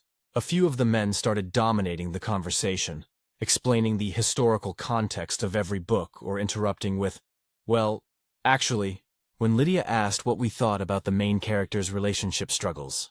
One guy, Tom, said, she's kind of overreacting. If she's that unhappy, she should just leave. Every woman in the room went quiet. That was the last meeting I went to later that night. I texted Jenna saying I felt like I'd lost something.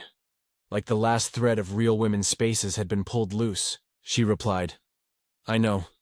It's hard to find somewhere that feels like ours anymore. The following week, I tried something different. I went to a local women's shelter to volunteer. It wasn't the same as a gym or book club. But being in that room, with women supporting women, no judgment, no hierarchy, reminded me what I'd been missing. There were teenage girls helping to fold clothes, older women cooking in the kitchen, a few moms reading to their kids in the corner. The atmosphere was quiet but warm. Nobody was performing. One of the women there, Denise, must have noticed me looking around because she smiled and said, feels peaceful in here, huh?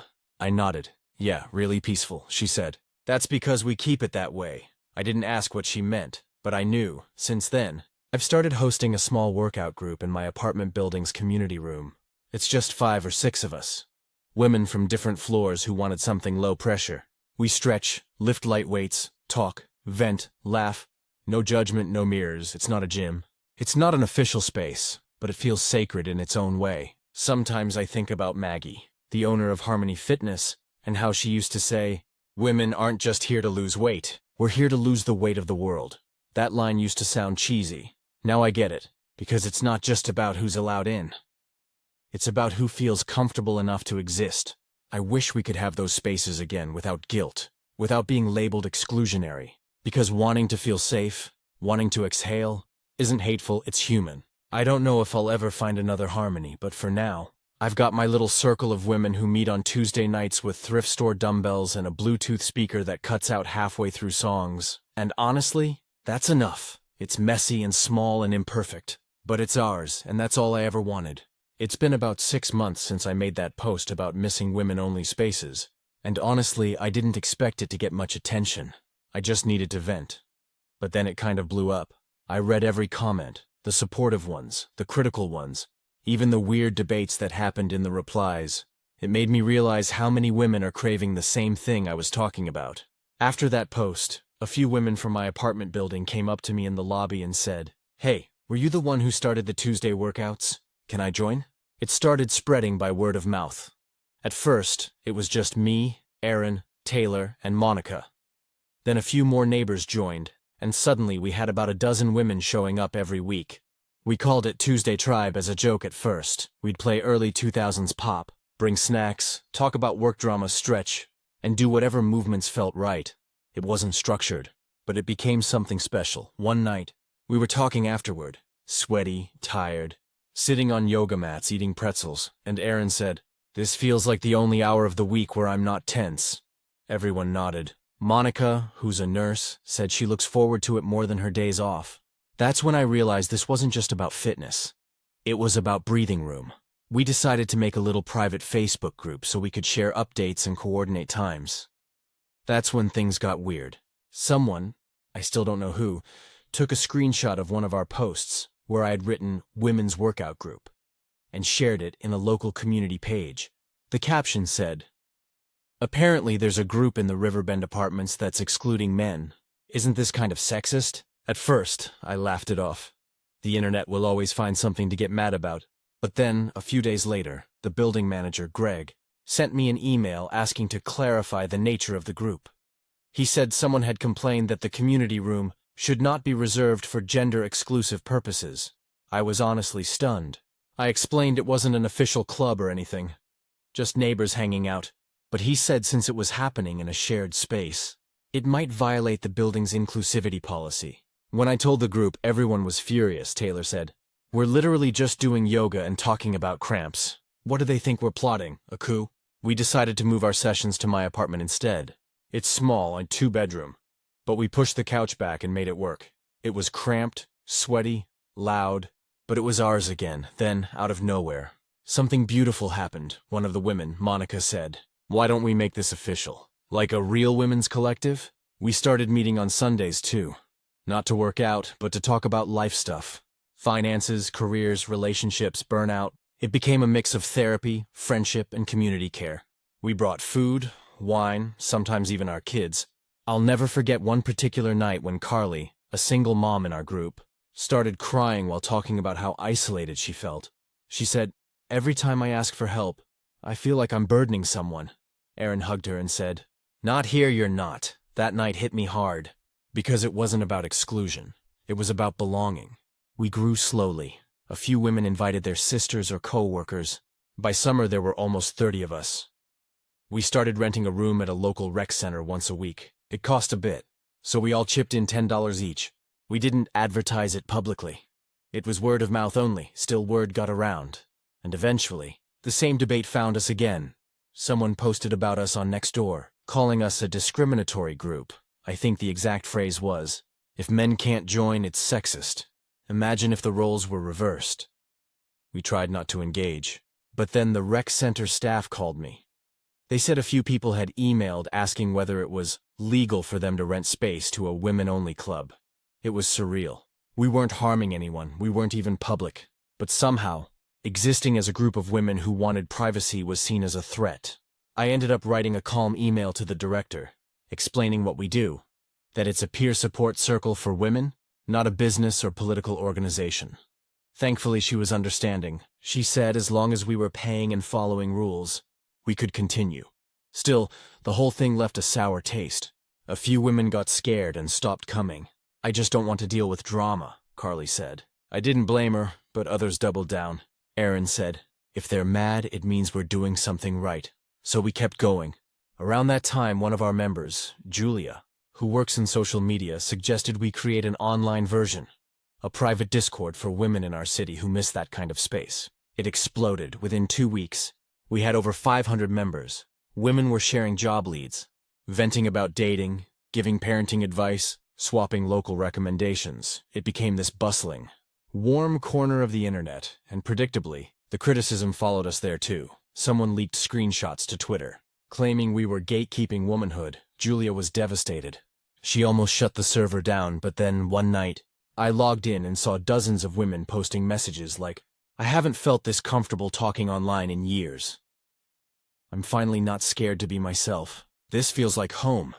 That's when it hit me. Every time someone tries to dismantle a women-only space, they're not just removing a room or a group, They're erasing a kind of quiet safety that's already so rare. We didn't start this to exclude anyone. We started it because the world rarely lets women exist without being looked at, commented on, or debated. Sometimes when we meet in person now, I look around the room. Women of all ages, backgrounds, stories. And I think this is what I needed years ago. We still have to defend ourselves sometimes. There are still whispers, online comments, even acquaintances who say, "Isn't that a little outdated?" But I don't care anymore. Because when Carly brings her daughter to our Sunday meetups and that little girl watches 20 women laughing and lifting each other up, I know we're doing something right. It's not perfect, it's not big, but it's real. And that's all I ever wanted when I wrote that post months ago. Just a place where women could breathe. Now somehow we've built it, and we're not letting it go. It's been almost a year since I last posted about our little women's group. And honestly, I can't believe how much has changed. I don't even know where to start. When I think back to how this began, a few of us in my apartment, using old yoga mats and a Bluetooth speaker that cut out every other song.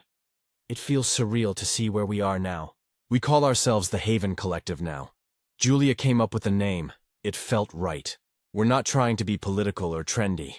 It just represents what we wanted all along. A haven. We started small, just a Facebook group, then the Discord, then weekly meetups at the rec center. But around spring, something unexpected happened. A woman named Melissa, who works for a local community foundation, stumbled on our Discord through a friend. She reached out and said, "I love what you're doing. Would you ever consider applying for a community grant?" At first we laughed. We weren't an organization. We didn't even have a bank account. We were just a bunch of tired women trying to survive the week together. But Melissa insisted. She said, "What you're doing is community work. You're building something important." With her guidance, we applied for a small neighborhood empowerment grant, $5,000 to support community wellness projects. A few weeks later, we got it. When that email came through, I actually cried. We screamed in the group chat like teenagers. It wasn't about the money. It was about the validation. The fact that someone saw us, believed in what we were doing. We used the grant to rent a permanent space, a little studio above a coffee shop on Maple Avenue. It's small, one big room, one office, and a bathroom that always smells faintly of bleach. But it's ours. The first time I unlocked that door, the sunlight pouring through the windows, I just stood there for a minute. I thought about Harmony Fitness, the women's gym that started this whole thing. I thought about Maggie, the owner, and how she used to say, "Every woman deserves a room where she can drop her armor." That's what we were trying to build. We painted the walls pale yellow, strung up fairy lights, and brought in donated mats and thrift store furniture. A few members' partners helped with the heavy lifting. Someone even brought plants. It felt like we were moving into our own heartbeat. Within a month, the Haven Collective had over 1,000 women in the online group, and 60 regulars who came to in-person meetups. We offered yoga nights, journaling circles, and even a financial wellness workshop that Erin, who works in HR, ran for free. And every single week, someone new would walk through the door looking nervous and say, "I saw your post online. Is it okay if I join?" We always said the same thing. Of course, you're welcome here, but success comes with noise. Around early summer, a local blog picked up our story. They titled it, "Women in Riverbend Create Their Own Safe Space, but Some Say It's Exclusionary." There it was again. That same word, exclusionary. The article itself was mostly positive. They interviewed me and a few members, took photos of our little studio, and wrote about how we were trying to rebuild a sense of community. But the comments section, that was brutal. People called us feminist separatists, man-haters, fragile, hypocrites. Someone even accused us of setting progress back decades. I tried not to read them, but curiosity always wins. It hurt more than I expected. One comment said, "If you want equality, stop hiding from men."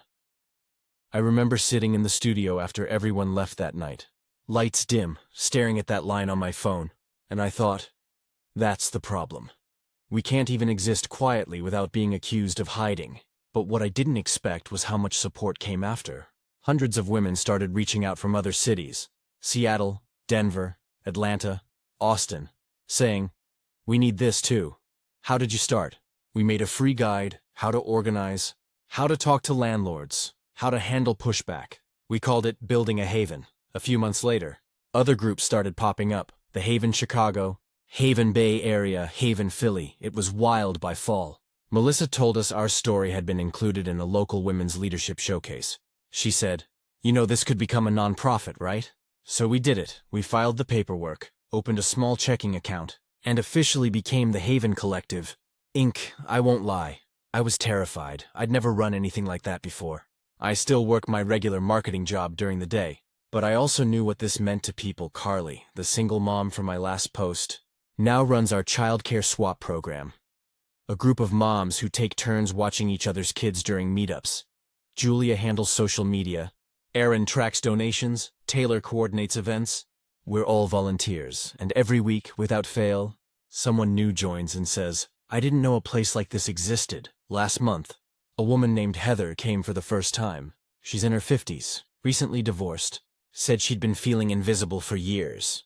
During a journaling night, she started crying and said, "I didn't realize how much I missed being around women until I sat here tonight." That hit me deep, because that's what all of this was about. Not activism, not exclusion, not headlines, just connection. Sometimes I stay late after everyone leaves, sweeping the floor, turning off the fairy lights, listening to the quiet hum of the building. I think about how this all started with a post I wrote while feeling frustrated and lonely. I never thought it would ripple like this. The funny thing? Maggie, the owner of Harmony Fitness, actually reached out to me after hearing about us. She said she'd been following our journey online. She came by a few weeks ago, when she walked into the Haven for the first time. She hugged me and said, "You brought it back." I cried. We sat on the floor and talked for an hour about what community means. How everything comes full circle. She told me she'd like to start teaching yoga again. At the Haven. We said yes immediately. Now every Saturday morning, Maggie leads a gentle yoga class. The same woman who unknowingly inspired this whole thing is teaching again. Surrounded by women who needed the same sanctuary she once gave me. It feels poetic. Like the story came home. Sometimes I still get anxious about the criticism. There are still occasional emails calling us exclusive. There are people who think what we're doing is outdated or divisive. But when I see the smiles, the laughter, the quiet moments of someone realizing they belong, I stop caring. Because the Haven isn't about keeping people out. It's about letting women in. To peace, to safety, to themselves. We started as a handful of women in a living room, just trying to breathe. Now we're a movement spanning cities, helping hundreds of women do the same. And the best part? We never compromised what we were. We stayed small, genuine, and kind. Every time someone walks in and says, "Wow, it's so calm in here," I just smile and think of Denise from the shelter, who once told me, "It's peaceful because we keep it that way." That line stayed with me all this time. And now, when I lock the door after a long night at the Haven, lights off, the smell of candles and tea lingering in the air, I know she was right. It is peaceful, because we built it that way. And we're not done yet. Stories number 10. My animal shelter tried to take my cat back and threatened me. When I first walked into the Silver Pines Animal Rescue last spring, I wasn't even planning to adopt a pet. I'd just gone through a breakup that left my apartment feeling way too quiet. And a friend told me, "You should go look at the animals. You don't have to adopt, just be around something alive." So I did, and that's where I met Daisy. She was this tiny gray tabby with a white belly and one torn ear. The volunteer told me she'd been found behind a laundromat, living off scraps and rainwater. But despite her rough start, Daisy was calm, almost human in the way she watched people. I sat by her cage, and she immediately rubbed against the bars, purring like she'd been waiting for me. It sounds cheesy, but I knew she was mine. The adoption process wasn't simple, though the shelter, run mostly by volunteers, had a strict application system.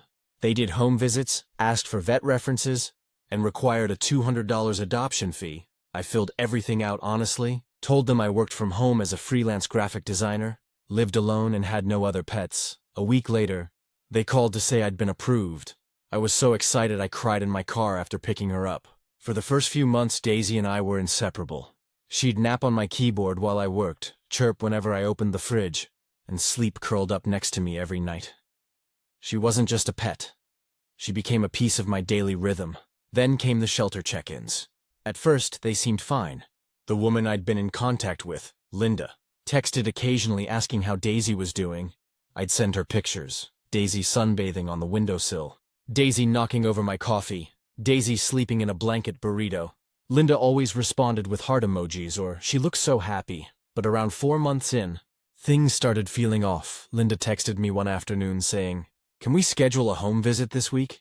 The shelter's policy is to check every 6 months, but we'd like to see Daisy sooner." That threw me. The contract I signed mentioned one home visit within the first year, not multiple. I politely reminded her of that, but she insisted it was new policy.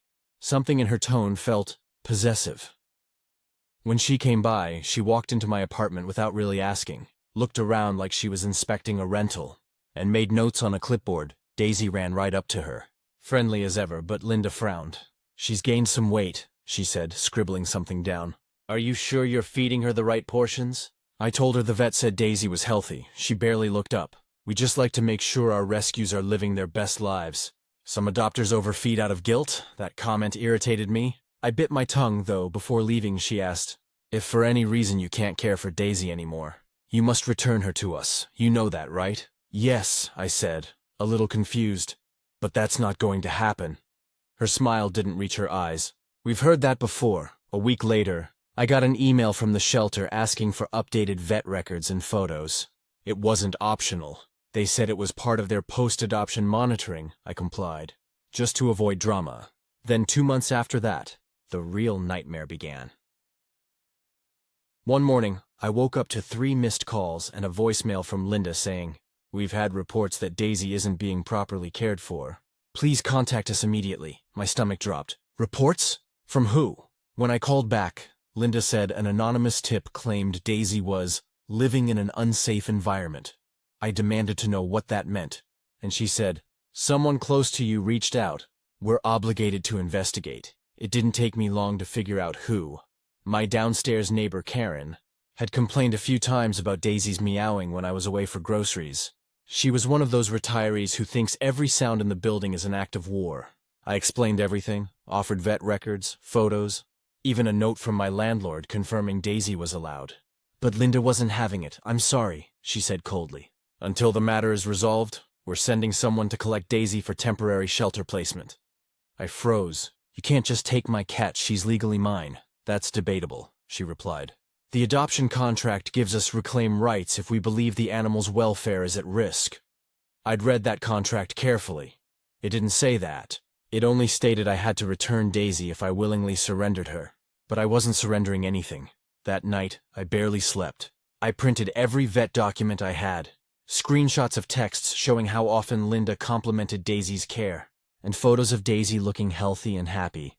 When the shelter volunteers came to my door 2 days later, I refused to let them in. One of them, a younger guy named Travis, said, "We're just here to check on her. If everything's fine, we'll leave." But something about it didn't feel right. I asked for paperwork authorizing their visit.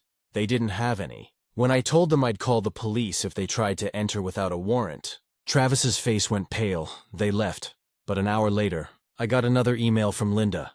"Your behavior today was hostile and non-compliant. If you continue to obstruct our welfare checks, we'll pursue legal action for breach of contract." That's when I knew this wasn't just about Daisy. They were trying to make an example out of me. So I called an attorney. He reviewed the adoption papers and told me flat out, "They don't have a leg to stand on. That cat is legally yours." With his help, we sent a cease and desist letter to the shelter. It detailed that any further harassment would be considered defamation and trespassing. I also filed a police report documenting their attempts to enter without consent. A week later, the shelter went silent. No emails, no calls. It should have ended there, but it didn't. About a month later, someone left a nasty review on my freelance website saying I abused animals and shouldn't be trusted. The name was fake, but the writing style screamed Linda. My attorney advised against engaging publicly, so I just buried the review under positive ones. I also learned through a mutual contact that Silver Pines had been under quiet investigation for overstepping adopter boundaries. Apparently, several people had complained about the same harassment pattern. Frequent visits, threats, and anonymous tips that always came from nowhere. Hearing that gave me a mix of anger and validation. I wasn't crazy. That was 6 months ago. Daisy's still with me, healthy as ever. She's lounging next to me right now as I type this, stretching like a queen who knows she's untouchable. The shelter never reached out again. Linda resigned, for personal reasons, not long after. Sometimes I still think about how weird the whole thing was. How something meant to protect animals ended up turning into a power trip for people who couldn't let go. I get that shelters want to make sure pets go to good homes, but there's a line between caring and controlling. If you've ever adopted, my advice is this: read every word of that contract. Take screenshots, save emails, document everything, because once you fall in love with an animal, the thought of losing them, especially to the people who were supposed to help you, is unbearable. Daisy's asleep now, head tucked under her paw, purring softly. Every time I look at her, I feel this quiet relief that I stood my ground. She's not just a rescue, she's home update. My animal shelter tried to take my cat back and threatened me. It's been about 8 months since the whole ordeal with Silver Pine's animal rescue, and honestly, I didn't think I'd be writing another update. But there's a lot that happened after the dust settled. A few weeks after I sent the cease and desist letter and involved the police, things were quiet, Daisy was happy, I was happy, and life felt normal again. I thought that was it. I honestly thought the shelter would leave me alone, but then, about 3 months later, I got a call from a mutual friend who volunteers at another shelter. She said there had been a whistleblower inside Silver Pines who reported that Linda had been pressuring adopters for months. Not just me, but multiple families, to allow additional checks, and even hinted that if they didn't comply, their pets could be taken back. Apparently, Linda's management style had gone unchecked for a long time. Other volunteers were uncomfortable with it, but didn't feel empowered to speak up. My friend told me that an official investigation had been opened by the local animal welfare board.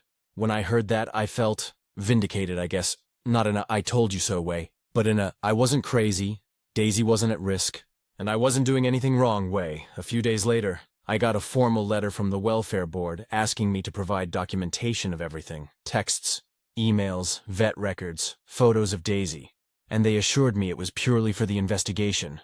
I sent it all over. I was nervous, of course, but I knew I had everything well documented. About a month later, I got another letter. This one was from the same board, but addressed to Silver Pines. It said, in no uncertain terms, that they had violated their own adoption protocols and had harassed multiple adopters, including me. They were ordered to undergo staff retraining, revise their adoption policies, and refrain from contacting any adopters about post-adoption monitoring without clear consent.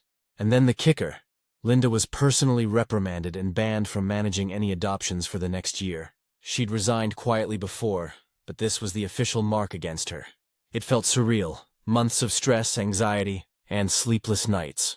All because a volunteer with too much control thought she could intimidate me into giving up my cat. Finally had an official conclusion. Even better, several other adopters I had been in contact with reached out privately. Some had been scared to speak up. Some had quietly endured harassment. And a few said they were planning to file complaints after seeing what I did. I didn't realize until then how many people had experienced the same thing I did. After that, Silver Pines started sending out a newsletter apologizing to past adopters and outlining their new, more transparent adoption policies. They even encouraged people to submit feedback on their adoption experience. It felt like a small victory, but a meaningful one. As for Daisy, she's thriving. She's the same goofy, affectionate cat she was the day I brought her home. And every time I look at her curled up on my lap, I feel this immense relief. Relief that I didn't cave, relief that she's safe, and relief that the shelter no longer has the power to make my life miserable over a creature I've loved and cared for. Sometimes, though, I still get nervous when a knock comes to the door or an unfamiliar email pops up. Old habits die hard, but I've learned that documenting, standing my ground, and knowing my rights can truly protect both me and the animals I love. The whole ordeal changed me too. I'm more cautious about adoption policies, more skeptical of volunteer-run shelters, and much more vocal when something feels off. I've even started volunteering at a different local shelter, not Silver Pines, so I can help animals in a place that feels ethical and safe. Daisy seems to know she's truly home now. She stretches out lazily on the couch, follows me from room to room, and still chirps at me whenever I open the fridge. There's this little glow of contentment in her eyes that tells me we've finally put the nightmare behind us. And honestly, that's all I could ever want. Final update. My animal shelter tried to take my cat back and threatened me. It's been just over a year since the chaos with Silver Pines started. And honestly, life feels peaceful. I almost can't believe how different things are now. Given everything that happened after the welfare board's investigation concluded, I never heard from Silver Pines again. Linda's name is off any official documents. The shelter updated its policies. And, according to my mutual friend who still volunteers there, the volunteers who were uncomfortable with her approach finally feel like the organization is being run ethically. That alone feels like a relief. But the real victory is Daisy's happiness. Daisy has completely settled into our life together. She's grown into a confident, sassy little cat who knows she rules the apartment. She's no longer nervous around visitors, but she still knows exactly how to charm anyone who comes in. Every morning she greets me at the bedroom door, and every night she curls up on my chest as I read or watch TV. Honestly, she's more than just a pet now. She's family. The harassment from the shelter feels like a distant memory, though sometimes I still get nervous when I hear a knock at the door. It's a reflex at this point, but it fades quickly once Daisy starts chirping or rubbing against my legs. Those little everyday moments remind me that we've won, and she's safe. I also feel more confident as an adopter and as a cat owner. I've learned how important it is to document everything. Emails, texts, vet visits, even little photos of her at home. Knowing my rights and understanding the adoption contract saved Daisy from being taken away unfairly. And it's knowledge I now share with friends or anyone considering adoption. Daisy's health is perfect. The vet says she's thriving, gaining weight appropriately and staying active.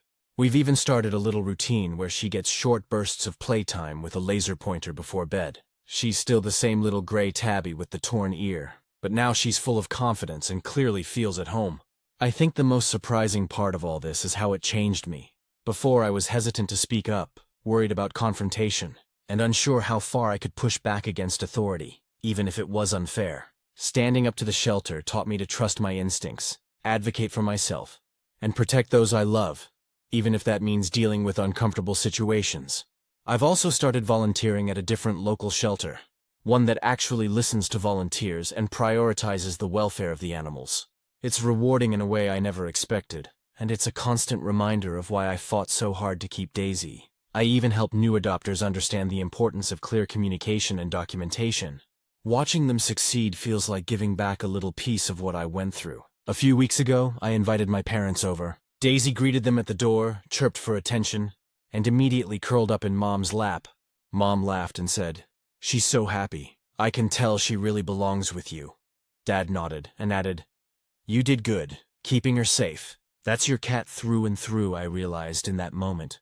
That Daisy's not just safe, she's thriving because of me. And despite all the stress, all the threats, all the sleepless nights worrying about losing her, it was worth every second. Life is quieter now, but it's the good kind of quiet. Daisy naps by the window in the sun. I work from home with her purring nearby, and every evening we end our days curled up together. There's no fear, no harassment, just us,